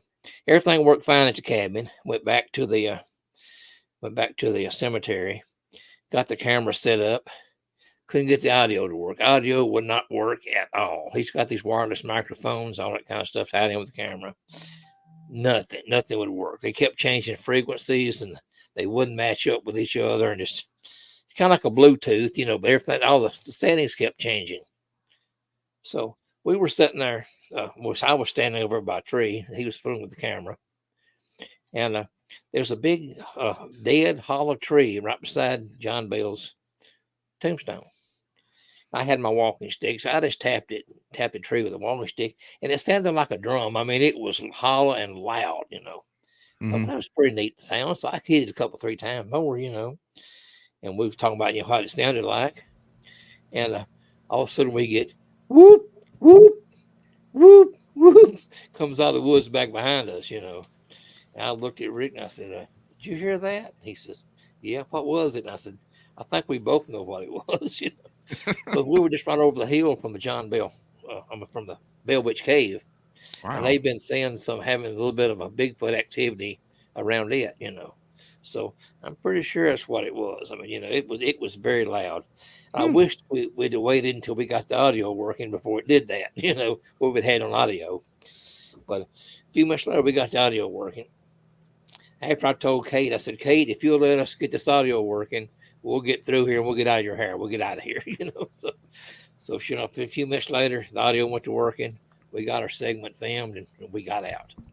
Wow. But it was interesting. I like to ask that Bigfoot what it's seen around there. Yeah, He it would was tell you. it was weird. It was weird. He could tell you. So, about Ron, what did you get activity. us? Well, I just went and got something to just for show and tell.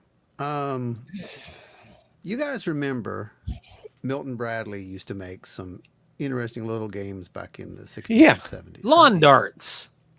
Well, I found Milton. I found an original set of lawn darts, by the way, but they wanted way too much for them, and the box was not in great shape. So no. They have blood on them. Then they weren't rolling. You know what, Dewey? They look like no one even ever played them. They look like they were played Oh, maybe wow. No once way. or twice. They were that So, like, clean. New Wow. old stock. They were clean. Like it looked like someone went back in time, grabbed these, brought them back into the future. Which they might have. I don't know. No, you remember they made. What all did they make? Made Simon. Let me think of the ones that were They made Milton. kind of paranormal related. They had remember the Bermuda Triangle. I found that one. I do not have the Bigfoot one yet. I will get it. But I did find this. And I saw this before and I didn't buy it then because the box was not in great shape. But I found one that was in almost near mint condition. Can you guys see that? What? Oh yeah, yeah, Remember that, Dewey? yeah. I had forgot all about that one. Yeah, the Amazing Criskin. Yes. And what's amazing about it is that this is an actual psychic training kit. It's not so much a game as it is an actual trainer, which is just blows your mind. But I did a little more research and I found that this was the first one, but they made an advanced version of this. So I had to find that too. And here it is. Well, man, Well, that's cool. Now this is cool. I'm going to open this one up and let you see it. The other one's got some cards in it. It's got a little pendulum in it and whatnot too, and it has some psychic cards and such in it. But this one is really cool, and it actually has, based on what I know from my old psychic research days, some real stuff in here that you could use to actually train yourself very well with. But look, check this out. Book's in darn near mint condition. wow. Wow. There's that. But what's really cool about it, it has this big, well, it has several things anyway, but it has this, here's your cards. Pull these out, let you see them. It's got your cards here first. So you got your cards. Oh, sorry. Got your cards over here. And then it has instructions on exactly. Oh, look at the green one. You can see through it. It's magic. So what's really cool about it is it has all these different tests, and they test for everything from precognition to telepathy to all these other things, right? But then it has. Pat wants to know when you're going to start your psychic training class. Well, I used to do that stuff, bud. I mean, it's been a long time, but I'm telling you, I'm thinking about it again. When I get me a nice brainwave monitor, that's when I'm going to do it. So here we go. It came with an actual little board that you can do for your pendulum thing. And the thing about pendulums is funny because people will tell you, oh, it's got to work this way, it's got to work that way. Well, that's not how they work at all, because it's all your subconscious that does it. But what's neat about it is it has the little symbols that you put on here because, oh, it might work this way for me, or it might work this way for you. So there is no right or wrong way. It's however you do it. And this actually helps you to set up those neural pathways in your brain to recognize those those responses, which is just, this is not a game. That's what I'm getting at. This is a psychic trainer. And Wow. I was amazed when I saw what this really was. I was like, this is absolutely amazing, and it's in great shape. I mean, it looks like they used it maybe 2 or 3 times. Um, not very many That's all it times takes at to get all. in contact with aliens, apparently. Well, apparently, it's probably what they did, and then they just sold it. It's got or- beamed up and never came back. It happens, man. It happens. So Beth says she was out on her porch and they were using the one of the ghost boxes, and if anyone is around us, and a weird voice said the devil. Needless to say, they shut the thing off quick. It's kind of like the obelisk on the phone when every time we get on there, it's like Legion. It's Legion. That's how it's Yeah, that stuff's not real. I mean, I hate to bust anyone. I'm not going to, but I won't mention names. But I do remember watching I watched a Facebook where someone was doing that, and they thought that they were really doing something, and it's just like I felt bad for them. I'm like, I mean, that's not how that works. That's just not how it works. Pat says we're going to need a whole lot of super chats to get an fMRI machine. Oh no, they're cheap. They're you can get like the whatchamacallit, Muse headband and whatnot now. That's like $230. I just have to figure out if we really want to go that route. That's the only thing. Yeah, Beth was talking about the spirit box. Experience I had with mine. I bought one, and I wanted a flat speaker to come with it, but it looked like a golf ball that plugged in the side of it. I wanted one I could actually lay my microphone or clap my microphone onto and record, what I was getting. Of course, the newer ones, you can record with them now. Well, I was sitting there in the house when I got my new speakers in. I had them hooked up. They're amplified speakers. I had them up pretty loud. And I was sitting there messing with the spirit box, and Dolores come in. She says, what are you doing? I said, well, I'm just trying these new speakers out and trying this spirit box out. Well, you getting anything out? I said, no, not a thing. They're not responding at all to me. I mean, it just, Yeah, and, clicking through. So let me try it. So I handed it to her, she says, is there anybody here with us today? And this man's voice come back and says, P. And she says, P. And then it said, we. She says, Pee-wee? He says, yes. Pee-wee was the guy that owned my house before I bought it. He actually died in the same spot my recliner is sitting in. He had a heart attack, fell over the floor dead, where my recliner sits at now. So, I began to get a little bit creeped out at that point. She said, well, we've been remodeling the house. Says, are y'all upset by what we're doing with the house? And he said, no. So, would you like what we're doing with the house? And he said, yes. They talked on a few more minutes, back and forth. And she was getting some good conversation. And she says, well, is anybody else there with you? And this little cat's voice went, meow, real faint, and she says, Pootie, is that you? We had a cat the neighbor's dog had killed. It got went out of the house one time, and the neighbor's dog killed it. And she says, Pootie, is that you? And then it went, meow, a little bit louder, She said, oh, come on. Says, you can do better than that for Mama, can't she? And it went, meow. It sounded like a tiger roared almost, Gosh. I turned that joker off, and it was months before I ever turned it back on again. I mean, my hair stood up on my arm. She got to crying. I mean, it was terrible. Wow. That is pretty crazy. But it was crazy. Wow. So, who wants to do a telekinesis experiment? Anyone? Anyone? Long range. Yep. This is called a remote telekinesis experiment. And I'll be surprised, really, at the data on this one.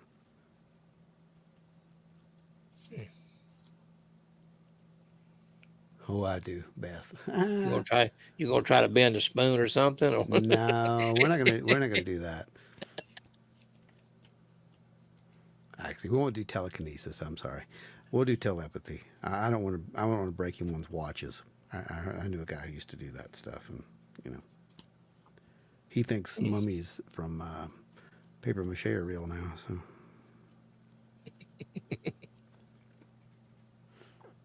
All right. So anyway, this is an easy one, guys. This is not hard at all. It's a majority rule kind of thing. So Joseph, you're going to keep a score on this little test. All right. I'm going to look at a color. That's just that simple. I'm going to look at a color, and your colors are going to be either green, yellow, red, or blue. It's going to be that simple. Green, yellow, red, or blue. So just remember those. Green, yellow, red, or blue. Green, yellow, red, or blue. All right. So I'm going to be staring at one of these, and when I snap my finger, I want you guys to type it in, okay? So, no, what, Anita, do you even pay attention at all? I swear. Like, how? All right. Anita's already out there. Blow. Jeez. All right. Just let me snap my fingers, and then you guys. All right, right, here we go. And I'm going to go.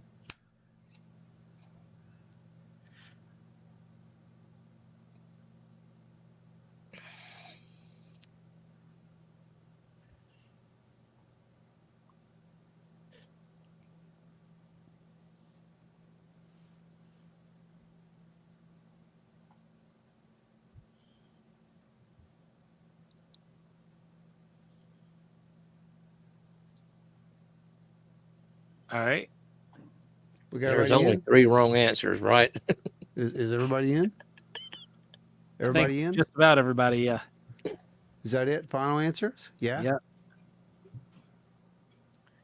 All right, here we go then. I see one person who got it right. Yep. That's what I was thinking too.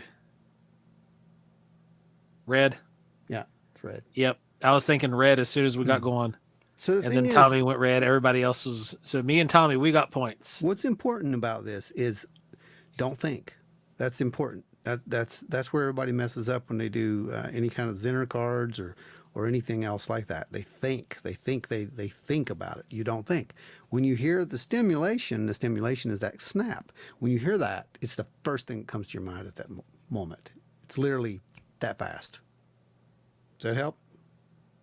All right, let's do it one more time. I'm going to take this color out. We're still going to do the same basic colors. Green, red, yellow, blue. That's all we're going to do.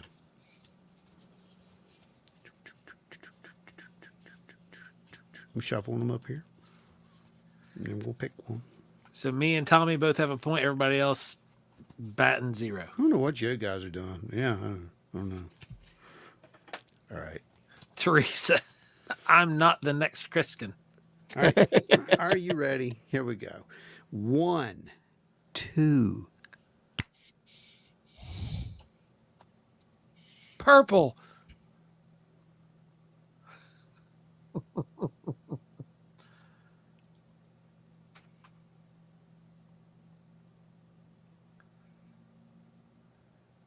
I know a lot of us on this one are on the same train.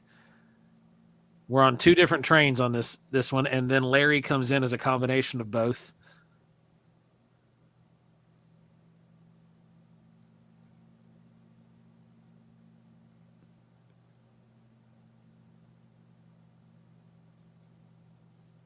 All votes all done? No, we got one more missing. We got one more missing? Okay. Unless unless they've jumped off. Okay. Yep, we're good to go. Little Bigfoot, Littlefoot's in. Oh, I missed this one, but half of the crowd got it right. Anita, Tony, Beth, Ike, and Angie, and Nikki Bennett, and Lisa Beard. Yep. They all got it right. So, the idea is to not think. Now, that's me looking at the card, okay? I'm not looking at the card this time.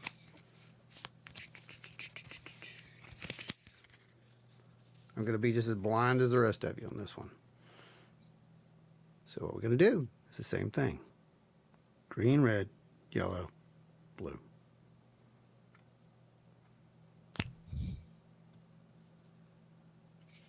Anita says she goes so far into the negative that it's statistically impossible, according to the test predictor. I knew a guy who scored 25 negative out of a deck of 25 Zinner cards. I think that's more impressive than someone who got 25 right. Beth says, Wineberry power. Mm-hmm. Thanks, old haunted hollow.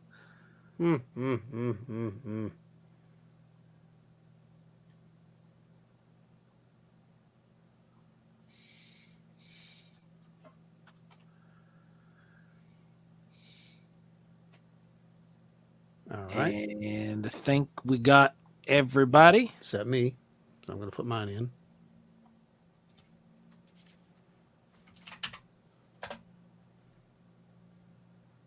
Let's see what it is. Uh-oh. Winner, winner, chicken dinner. Hey, I got that Yeah, one. there you 2 go. out of 3 ain't bad. There's more than 2. How many is there? 1, 2, 3. I'm talking about my 4. personal score. Yeah, but look. We got like the majority of the people got this one. Yeah, they did. So, my question to you guys, do you think that the snap, the stimulation, actually helps to focus you at that point? Or do you think you just got lucky? Well, I'll tell you, I called red as soon as you said, think of the colors it's going to be, and then I'm going to snap my finger. Before you snapped your finger, I'm already like red. See, that's what a lot of people think.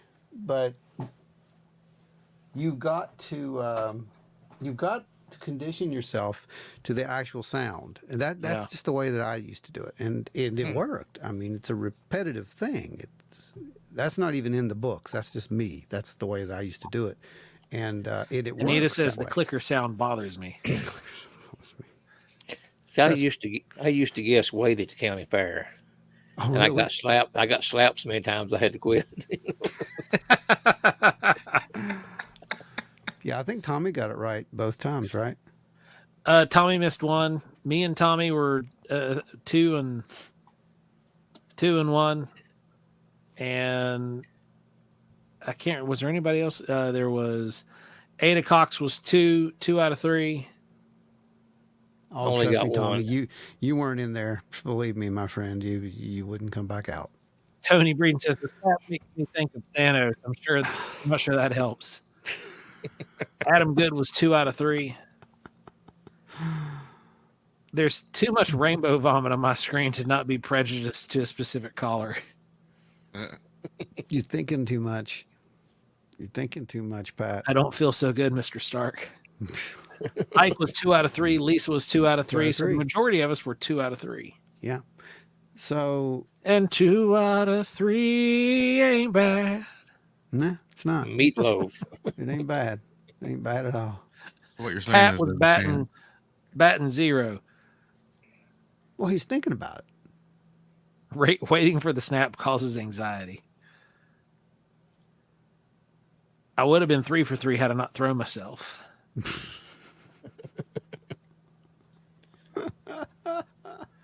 Two out of 2 didn't catch Oh, first you didn't round. catch the first round? Sorry about 0 that. out of 3. Well, we're supposed to actually do it, a lot more. But that was Adam just a says, I little wasn't test. paying attention for the first one, but I was talking to the devil to Beth. Talking about the devil to Beth. Oh, yeah, you were. That's right. Red shirt, red card caught me. That's funny. So, yeah, that's I had If to I have stopped those. thinking about everything all at once, will the world end, Ron? No, it actually gets much better. You should do it. Trust me. I do it all the time. It I'm out. works. I'm out in the forest collecting firewood right now. I'll try again later. There you go.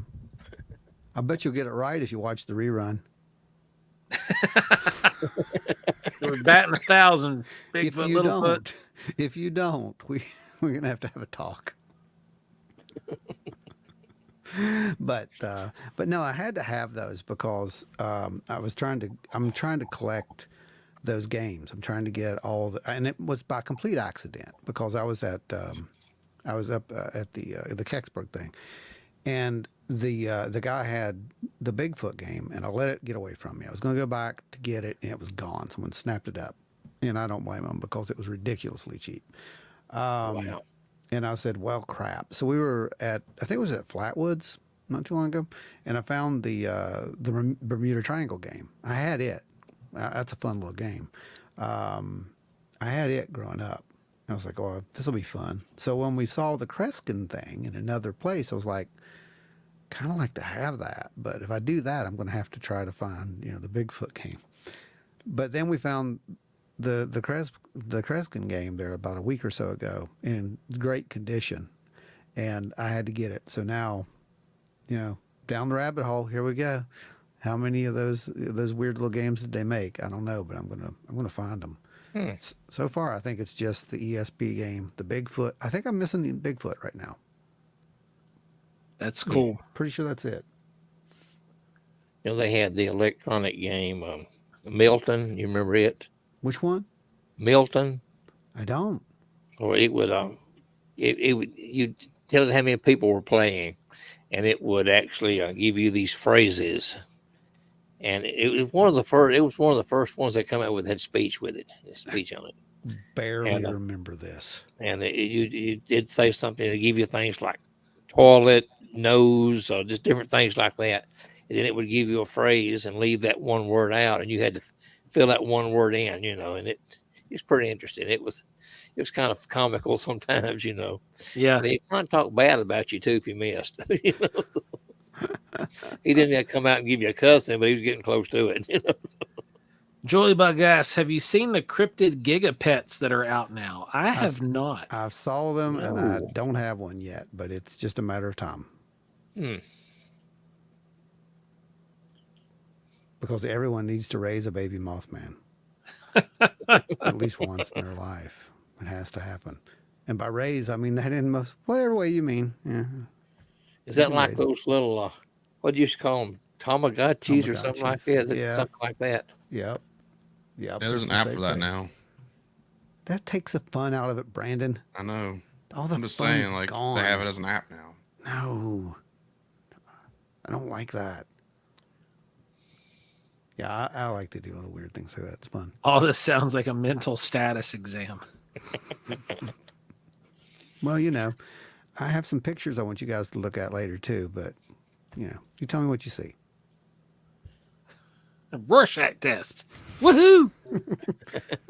Here we go. I'm going to do it right now. What do you guys see? What do you see? I see space ghost. Anyone? No? Okay. What do you guys see? Ghost. Oh, it's a bat. It's a bat. Jimbo, if you were still here, you'd know, but you left early. Jimmy's not here. Jimmy's not feeling good. Well, guys, I'm gonna have to jump off. Well, jump. Just don't Hit the ground too hard. Right. Don't hurt yourself. I might damage the floor. Don't hurt yourself. Well, buddy, good night. We'll Yep, see you. see everybody. We'll see you next time, Brandon. Good night, Brandon. Brandon does Brother's a great, Tamagotchi kept dying. Brandon does a great job trying to put up with the crap that that we give him. I swear, he needs a. You know what he needs? That's what he needs, Joe. He needs a blessing. I think it's really cool. I got to see TSO not too long ago, and they did that live.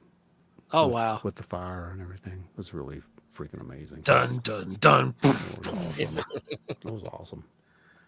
And lasers. Lots of lasers. Beth Duncan says, I like Brandon. He's pretty awesome. Don't tell him that. It'll go to his head, man. Nightmare fuel blessing for Brandon.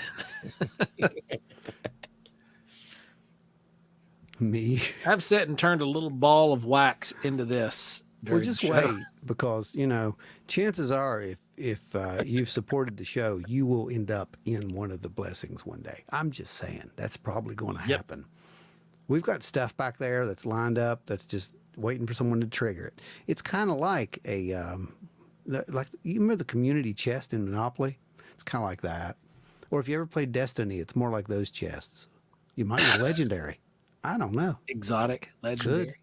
I haven't seen that. I think that would constitute as an exotic. Yeah. That's an exotic. It had a gold background. Yeah. Oh God! Don't bring that. Don't even make me go back into those memories. I've tried to wipe them all from my head at this point. Tommy said, did they ever figure out what the boom was down y'all's way? No. Negative. Nope. Beth Didn't. says, hey, I heard a boom last week. That would be it. Pat says, I didn't know there was a boom. Yeah, there was some kind of a weird boom that people had heard. Hmm.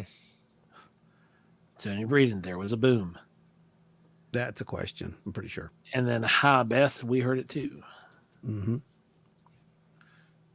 But yeah, those apparently have happened. And we also had a really good UFO sighting in the area, so I want everybody to keep your eyes open out there, because I don't know, man. I'm telling you, things be getting weird. Is like I'm going to say about that. I'm just curious what next week holds. Oh boy, December 11th. Yep. It's going to be interesting. Yep. It Any may predictions? it may call for a spontaneous live event, so just keep your eyes open around probably 8 p.m. or so, 8 or 9 o'clock on the 11th. Actually, you know what we should do? We should look and see if we can figure out a way to broadcast it live here with everyone in the chat. I've seen other people do this. We need to figure out how we can do that. Because our problem with broadcasting live is, for whatever reason, it doesn't do the sound right. So I'm sure there's a way. Just got to figure it out.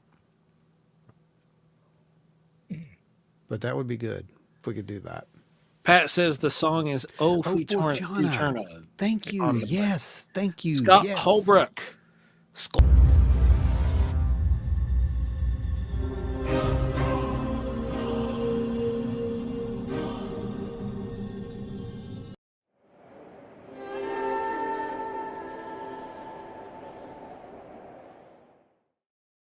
Got to keep the Sky Daddy. I like how I like how he pops his head up and looks down. Yeah, at the end. Down. Yeah, It sounds like the same music they played on that movie Damien the Antichrist. That's what it sounded like. Yeah. I'm not sure what they used for that. I know that was used in several commercials. They've used it over the years. It was the old King Arthur movie too. Was it? Way back in the day. Yeah, they usually use it in battle scenes. Yep, that's what it was. It was the charging into battle scene. It's almost a battle scene kind of thing. Men in Black says nothing will happen next week. Carry on, citizens of Planet Dirt. They're so fun. I'm so glad that they come and harass us. Oh yeah. I love how he does one last little peek. Yeah. Yeah. I can't wait to see what's going to be the next week's thing. You guys are keeping me busy just making up these little animations at this point. So Pat says Sky Daddy's getting competition. No, I have to make Sky Daddy shall never be forsaken. Yeah, we'll make a new one of those. That's the goal. Got to do that.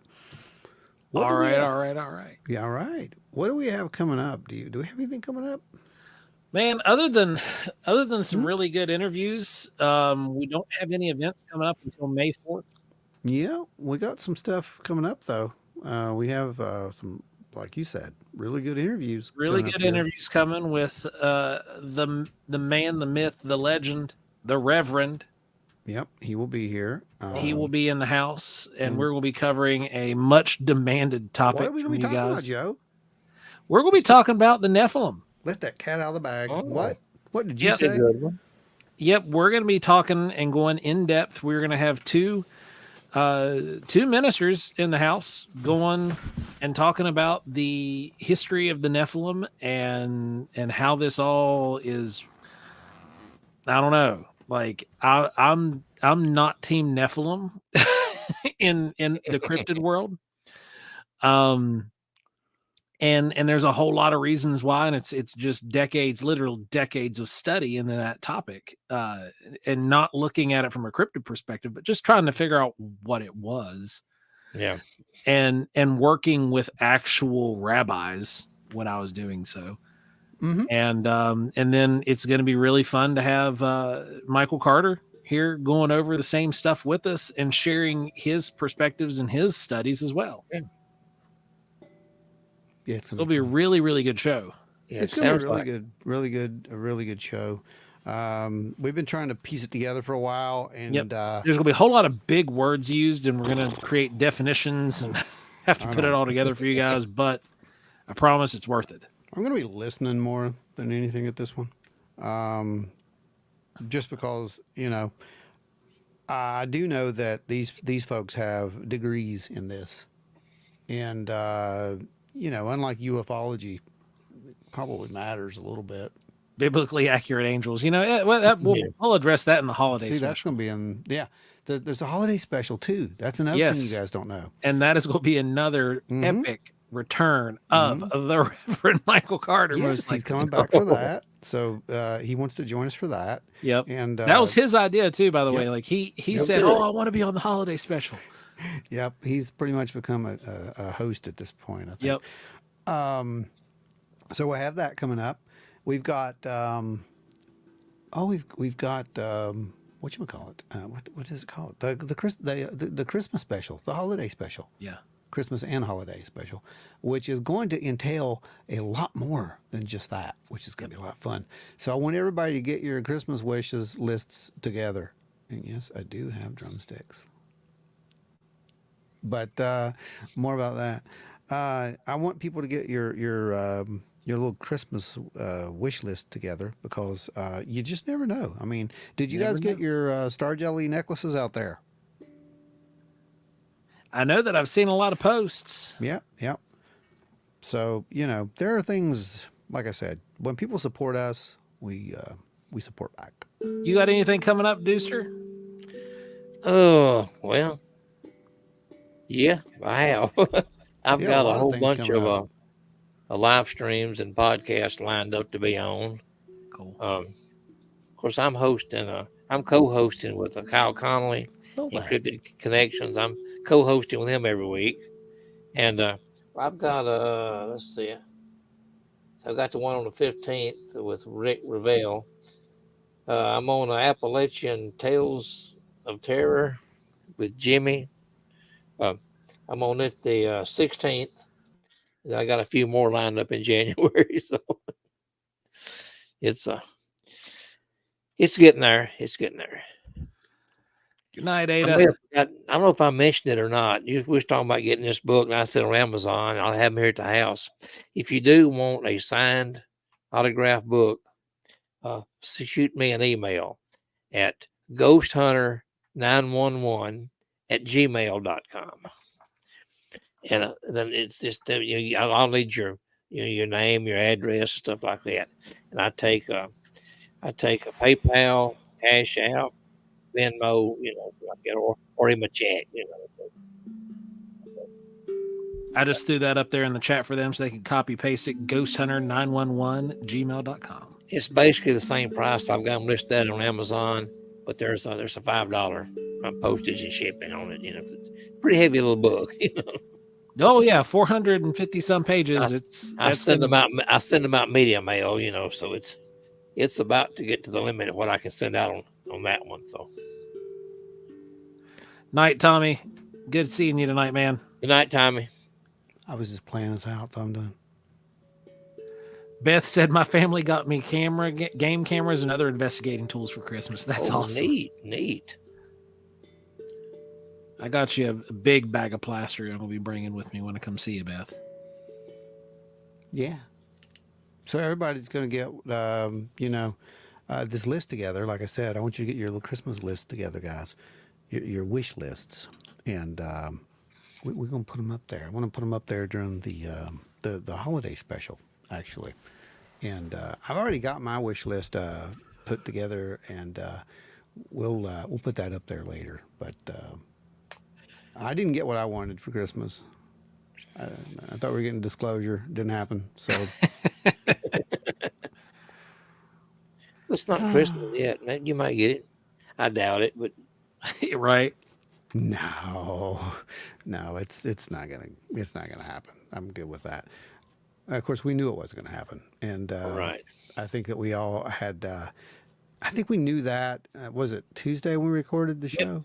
Yep, we talked about it. You're going to see, and the only way that you're going to be able to tell that this was done before tonight is there's about 3 inches cut off my beard. No, that's the only Like it is right to my skin now, and it's. You always got to remember what Ronald Reagan said: the 9 words the American public does not want to hear. I'm with the government and I'm here to help. Yeah. Yeah, it's so true. Well, I'll tell you, Tony brought him up because he's going to be on the show too. I mean, Ronald I didn't- Reagan Yep. is? Yeah, I Ronald didn't- Reagan is. All right. You can't do a UFO Yeah. and disclosure show without having one of the greatest presidents of the United States on the show. Right. So he's a guest host tomorrow. He'll make a guest I'm appearance. channeling him. We've got him coming in. No, I'm kidding. But Well, Jimmy Carter saw a are UFO, for that. didn't he? Yes, he did. Yes. Yes, he And he's did. still Carter alive. did. Carter Yes. saw a UFO and he was very open about it. Yes, he was. Oh, yeah. But Reagan was very open with it. Yep. And he was very, very adamant about what he saw. Hey, Ron, we're going to get you what we gave you last Christmas. Absolutely nothing. Wow. Oh, that's so nice of. Hmm. I mean, Agent John Stone has been like the greatest. He used to listen, on wiretaps and whatnot. And now he joins us for the chats. I mean, that's a gift enough for me. That's a gift enough, guys. Thank you for making us feel like we matter.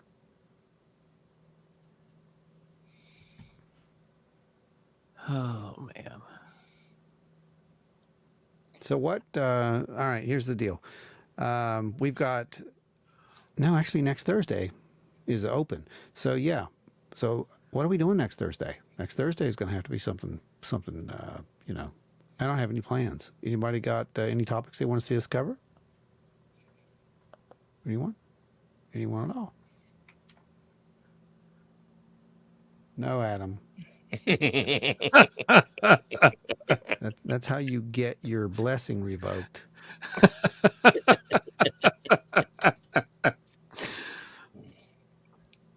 Pushing buttons. That's what he likes to do. Likes to push buttons. Well, I read somewhere where that number was misconstrued. It wasn't the Yeah. exact number, so it's You're not wrong, Dewey. that's what I thought. I thought I was wrong once, but I was mistaken. I used to have a button that said that. I did. I used to have a little button that I had on my jacket that said that. We had a question over on the Pat said, I want you to cover cold reading. cold reading. Okay, that's pretty cool. That's good. That's a fun one. It actually is, and a lot of people do that. It is. and convince people that and they know a lot. things. A lot. Yeah. I'm going to get a lot of hate for this, but I don't care. A lot of pastors do it. Oh, do they really? Oh, yeah. See, this is where I'm saying I'm going to learn a lot. We had a poster who asked a question. They wanted to know if there was any new sightings at the Twin Falls State Park. Wait, what? Yeah, that was a question that was asked over on YouTube. You guys can ask questions over on YouTube. We eventually get to them. If we don't get to them there, we'll address them here. So we're addressing this one here. Any new sightings at Twin Falls State Park? Beth, So- you're up. Yeah.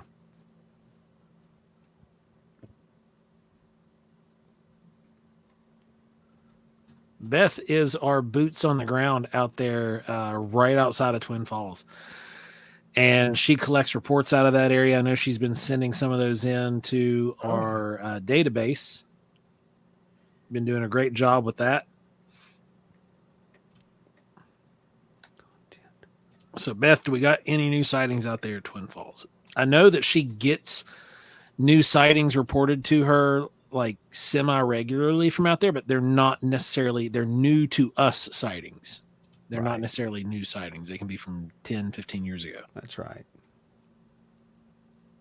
Sightings from southern West Virginia. Yeah, mine just a few weeks, about a month ago, actually. A month ago, it'd be a month and a half. Yeah, a little over a month ago. Yeah, be right. Yeah.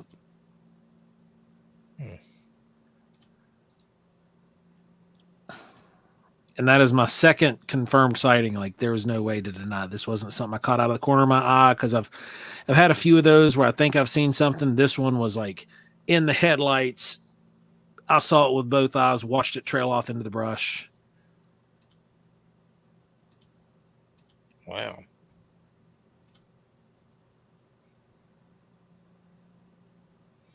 I was talking to one of my neighbors the other day. Beth says there were 6 this year alone from the Twin Falls area. Okay. There were Wow. 6 this year alone. All right. One of my neighbors supposedly seen this big black cat that they say don't exist, And Yeah. then a while later, he's seen this black triangle shaped craft fly over his barn, which is not very far from my house. And then supposedly he's seen this big hairy creature out in the woods, way back before that. So I need to get over and talk to him and Oh yeah. maybe get a report filled out or something on that, maybe, but get a few dates and all. But he seemed like he was on the up and up, about it. Yeah. Yeah. Yeah. Oh, they're seeing stuff, but I mean, there's too many people who are seeing things right now. I mean, that briefing that Stan just put out was insane, and I mean, it's everywhere. Instead of falling this past fall, it just kept going up and up and up. So we've gotten quite a few sightings at this point. And like I said, we've been getting them over here, Yeah. and that's what that's what I'm saying. If you guys see anything, report it. And just hit the little report tab up there on our website. And of course, we don't use your name, anything like that. We might tell your story, but we won't use your name. I might actually illustrate it. Who knows? Pat That's says what everyone we're- stay safe from the Yule Cat this holiday season. Yeah. The Yule Cat. The Yule Cat. There you go. As so far, all of us have, we can attest that we have survived Krampusnacht. You that didn't was even 2 get nights beat ago. This year. You didn't get I didn't beat get this my year. lashings this year. I was disappointed. I mean, they were there at Crypticon. Yeah, he didn't have his whip. No. He didn't have his birch branches to beat me with multiple times and quite hard. He sounds disappointed, don't he? I I'm not was. talking about this at all. It's I'm feeling become kinda like a thing that I look forward to is not actually good getting about this, actually. thrashed by the Krampus. They have a word for that, don't they? Yeah, they do, buddy. They do. They do, Billy. Yeah, Um, it was something I didn't know I was into until I found out. You know what? You know what a sadist is? what do you got for Christmas, I guess? Beats me. Boom. See, you didn't know there was going to be humor. No, You need to have new clothes to keep from getting Gotta eaten have by the humor Yule in there Cat. with You it. do. you do, man. You got to have humor, and I think that's one of the big issues with a lot of stuff is, and we talk about that here. That's what this show's for. It's to have fun and to decompress yeah. from the serious stuff. Beth says many prints come out of Twin Falls. It's a very high traffic area. It's weird. It's It a weird is. area. We'll give you that. And I have commissioned beans for a possum Krampus. That is awesome. oh God, now that is hilarious. For those of you guys who don't know, Beans is a fantastic tattoo artist and a fantastic felt artist. Oh, phenomenal. He's one of the best felt workers that Phenomenal. I've seen. He joins us every now and again. Yep.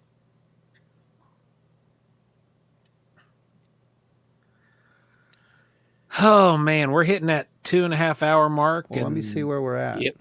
The crowd is winding down. Yep. Let me see where we're at. 5:22. Great And that- comment section tonight. That's a guys. great. Oh, yeah. We always have good comments when Dewey's here, but We do. we've been going up, and you guys have been getting way more active, and that's what we want to see. Yeah. Start sharing your content, sharing your sharing your stories. Like I said, this is a safe place to do that. We don't allow riffraffs, so There you go. give it a shot. See what happens. Joe will send you the unhappy Sasquatch. You better believe it. I've still got that, man. I've had that thing for years. I love it. Disappointed Sasquatch. Is that what it Yep, was? disappointed Sasquatch. That was one of my Sasquatch. very first memes that I ever created. Disappointed Sasquatch. Yep, that's right. Guys, remember, this show is brought to you by your super chatters, executive producer Adam Good, Teresa of Teresa's Haunted History of the Tri-State, Dewey Edwards, Spooky Appalachia, executive producer Larry Hose, Guitar Chains Craig, Travis Rednick, Jeffrey Steele, Russ Bailey, Chris Coots, Ada Cox, and Nancy White, both executive producers levels at this point. Scott Holbrook, executive producer level at this point. Bigfoot, Littlefoot, Tommy Swigger, Terry Summerfield, Sarah Ramsey, Julie Bug, thank you, thank you, thank you. You guys are all amazing. We appreciate each and every one of you all for keeping Wild and Weird Radio free, keeping us from having to dip into some of these subscription plans and other things like that to be able to fund and keep Wild and Weird Radio on the air and free. Because we do it. We did it for 2.5 years where we were paying out of our pocket to make it happen. But now you guys have brought us back in over the last 6 or 8 months here doing these live chats with everybody. And it's all because of you. You guys produce Wild and Weird Radio. You guys are the ones that fund everything that we got going on. You're also sending money into the coffers to get us out there into the field, get upgraded equipment, pay for our gas, and we can't tell you how much we appreciate you guys because y'all help make this happen. And when we have discoveries, when we have different types of data collection points that are extremely valuable, you all are part of that process. So it can't tell you how much we appreciate it. But I can play music for you. Sounding good. Ron got him a little drum. It's a very, very fun little machine to play. Oh yeah, it's fun. Anyway, What does it look like? Hold it up. Hold her up there. hold it up. It's heavy. Hang on. Oh, I'll get it out of here. It's there you go. If you can see it. Oh, there. wow. Oh, there it is. There it it's is. neat. Yeah, and it's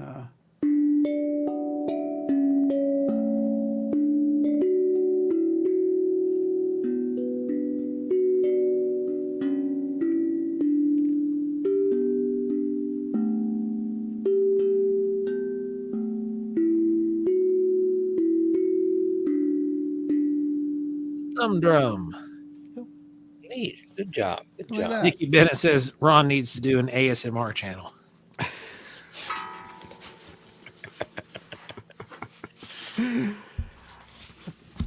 Because I can listen to Ron play that thing all night long. Well, that'll cost you. No, I'm kidding. Absolutely. Julie Buck says, you guys are awesome. Keep up the good work. Thank you, thank you, thank you. We do our Thank best. you, guys. We like I said, we have a few little things that are going to be coming your way. Now, I'm not sure which Thursday it is. That's what I was trying to figure out for next Thursday. It depends, but there's going to be a very special live event that takes place during the show, and it's going to be something epic that you're going to want to be here for, especially if you've tuned into any of our past holiday specials. I would suggest you going back and looking at a couple of those, and it won't be that much of a shock for you at that point. Well, it'll still be a shock, but and no, I don't have Krampus coming on the show. We don't have Santa coming on the show. It's going to be something even cooler than that. Well, that'll be fun. Joe So, guys, doesn't even know. That's how cool this is. He has no idea. I have no idea. Ron doesn't keep me in the loop on much. I just show up and I'm like, hey. But guys, thank you, Dewey. Thanks for coming and hanging out with us tonight, man. Much appreciated. It's glad been to be awesome here. having Well, you with Dewey, us. I wanted you to come on and just plug your book, and I'm glad you stayed for the whole show because that's Yeah. been a blast. But I didn't want to obligate you to doing that. I Oh, just no, wanted it's you to come fine. and because I want your book out there. Me and you talked about this before for a while, and I understand the obsession with trying to get one of these things done.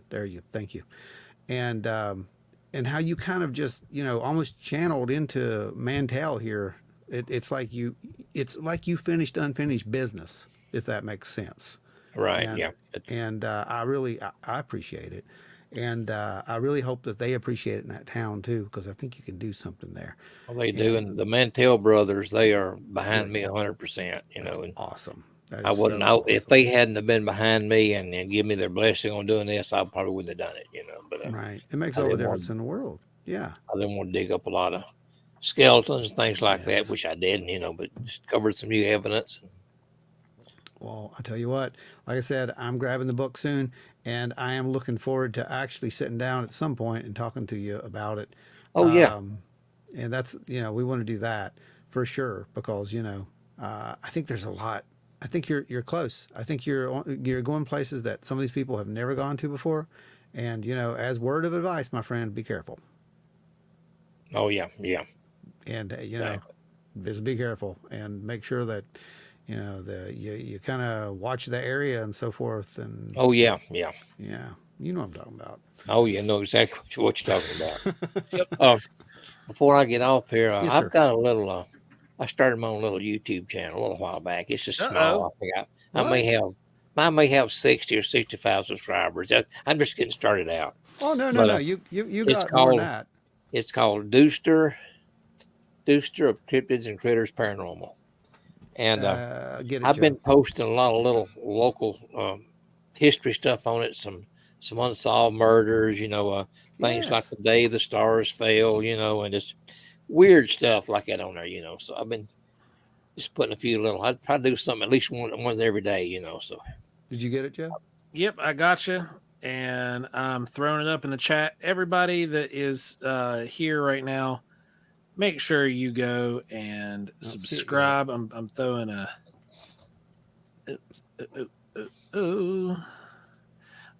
Oh, he made it real easy for everybody too.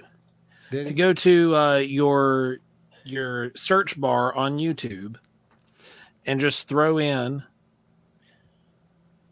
Deuster, this link. Deuster made it. Oh, went to the wrong chat. Oh, Went to the private. There we go. That is, if you just go to your YouTube chat and throw in that last yeah. cryptid 911 into the Yeah. search bar, it is going to bring up the best way. It'll take you straight to that page. Subscribe to it. I've already subscribed. Just did. Yeah, we did. Yeah. Not only And I that, appreciate it. we will put this in the channel lineup over there as well. And yeah, that's how we'll do that. So you'll be able to find it there too. So you guys can. Awesome, Beth. Thank you. Yeah, go subscribe, please, guys. Please. Well, I Angie, please. thank appreciate y'all you. having me on. There you go. The only reservations I had about taking the book away from Small Town Monsters and doing it myself was they have a lot broader, Audience. market and everything, and things like that, And I thought, well, I might have to make it up, I guess, by appearing on a few podcasts, things like that, and pushing the book myself, self promoting it myself, So Well, I appreciate y'all it's having me on. important to Let me understand talk about it. that Seth doesn't know what he's doing sometimes. He is haunted by ghosts in his head. Civil War ghosts. Civil War ghost in his head. And, he makes bad decisions sometimes. It's just how it is. I mean, it's all good. No. Yeah, that was you was talking about Civil War ghost. When Rick and I went to the John Bell Cemetery. Mm-hmm. Not far from it it's a little private cemetery that Colonel Cyrus Sugg is buried in. He was a Civil War colonel. He got mortally wounded at Missionary Ridge, and then he got his leg almost shot off, and they was going to take it off, and he wouldn't let them.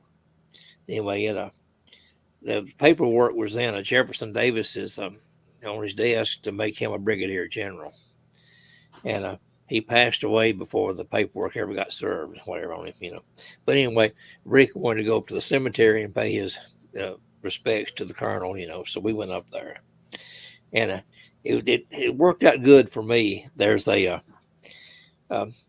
colonel of Sugg, Cyrus Sugg, had an agreement with his brother James, who was also in the same unit he was in, that if he didn't come back from the war, that James was to marry his widow and raise his kids for him, So anyway, that happened. Cyrus died. He got a gangrene, and he died from blood poisoning because it wouldn't take his leg off. So anyway, they shipped his body back home and buried him there in the family cemetery. James made it home from the war, and he did marry Cyrus's widow. And I got to look, and she died exactly 9 months to the day they got married. I mean, 9 months to the day. And that tells me that she died in childbirth, Yeah. And But I got to looking. That's one thing I wanted to check to see. I got to thinking about it. He's buried over here, say on the right, and then maybe 3 or 4 feet away is where she's buried at, right beside him. There's an open spot between them with no marker on it. So I took my dowsing rods. There is a baby buried there between them. So she died in childbirth, I don't have a name for the child or anything. It's just infant, So Yeah. I did talk to my friend. He'd made me up a marker to put up on the baby's grave. So I'm gonna go put that up for the next chance I'm up in that way. So Oh, that's cool. thought that was kind of neat. But I never would have thought about doing it until Rick was up there and he actually watched me douse the grave, Mm-hmm. And using the old dowsing rods, you can take the point of it, the L end of it, and hang it off in your finger and stand in the middle of the grave, at the exact center of the grave. Stand there, and if it rotates to the right, it's a female. If it rotates to the left, it's a male. And I have tried it, and I haven't debunked it yet. It works every time. With known graves, So this indicated it was a little boy buried there, So that was kind of Wow. interesting, But Rick got to watch me douse the grave. He said never had seen it done before, So that was pretty neat. Well, Deucer, we got we got a bunch of our folks, about 10 of our folks went over there and subscribed to your channel for you. Well, thank you very much. Yeah. Everybody else who's listening too, go ahead and jump over there when you get a chance and subscribe to it is Cryptid 911 in just put the @ symbol and Cryptid 911 in your search engine, and it will take you to that YouTube page, and subscribe to that, guys. Yeah, absolutely. Thank you we'll very much. Throw that over on the group too. Yeah. Everyone, be here. I cannot stress this enough. Tomorrow, 8:00 p.m. Be on YouTube. This is a YouTube exclusive. It won't be on Facebook or anything else. Be here for the premiere of episode 174, and just keep an open mind. Watch the whole thing. Keep an open mind, and then bear in mind of what happened today. Yeah. And then we'll discuss a little bit about this maybe next week on the live for those who did watch that, or if you have questions, feel free to post them over on the group as well. But things changed today. Yep. If this goes through, still now we don't know 100%. If it goes through, things definitely changed, and it's going to be interesting. So, but we'll definitely be back next week. We'll be watching the thing. We'll keep our fingers on the pulse, so to speak, and you will know when we know. And of course, we're only going to put up what is verified and has been vetted. So. Yep. Well, guys, if you guys want to continue to support Wild and Weird Radio, all you got to do is like, share, and subscribe. Tell your friends about it. Tell your coworkers about it. Tell your family at the holiday dinner table. And or just walk into some stranger's house and say, Alexa, play Wild and Weird Radio. And guess what? It's going to bring it right on up. And you'll probably get arrested, too, for breaking and entering. But, go for it. Poke your head in a window, screen door, whatever, and run. It's like the new Ding Dong Ditch. So, no, guys, don't do this, please. For the love of God, so don't guys, make this the next TikTok challenge. No. We appreciate each and every one of you all. Thank you for heading over to Deucer's channel and subscribing as well. And, everybody, we appreciate each and every one of you guys more than you understand, because Thursdays is what gets us through. If y'all had any idea the stuff that I had to go through today, you would not understand why I was smiling and hanging out with you guys on the show tonight. So y'all are awesome. We appreciate you guys. It is truly the highlight of our week. And if you want to report your own sighting, you can head over to wildandweirdwv.com, click the report a sighting, and then fill out the questionnaire and submit your report. If you have a lot of reports, like Don had mentioned earlier in the show, you can just go to wildandweirdwv@gmail.com and send in your book. We'll take a look at all of them. Well, if you've got a series of sightings or experiences that you want to roll through, just post them there. Go straight to the email. We will get it just the same. If you want to keep your anonymity through any of that, there's options for that in the questionnaire. And if you send it through Gmail, just say that you'd like to keep the posts anonymous, or that you just want to keep it just for the data pool and share it with us to get it off your chest, and it will remain locked in the vault forever. But added to the data files. If you want to catch us out on the road, too bad. We're not going to be anywhere for the next 4 months. So you're just going to have to deal with it. I'm so excited to be able Yes. to hear, Time off. and we're going to be able to get out in the field and do some stuff. That is where you need to catch us over on YouTube as we post new videos to our investigation files. There So, you go. till next time, remember, Thursdays, 8 p.m. Eastern, live, Wild and Weird Radio, and then tomorrow, live premiere of the broadcast of what could be one of the greatest dumpster fires ever. But here we go. It's a great night for a cover-up, apparently. So Great day for a cover up. remember, everybody, if they tell you that UFOs are real, and then they tell you, don't worry about it, we're not going to tell you anymore. Right. That means we already got them. Stay wild and weird, everybody. You know the truth. It's out there, I hear. The truth is out there, I think it's actually here. and we are not alone. That's right. We have Stay wild and never. weird, guys. Good night, y'all. You have a good night. Good night, my friend. Appreciate you having me on here. Absolutely. Bye, guys.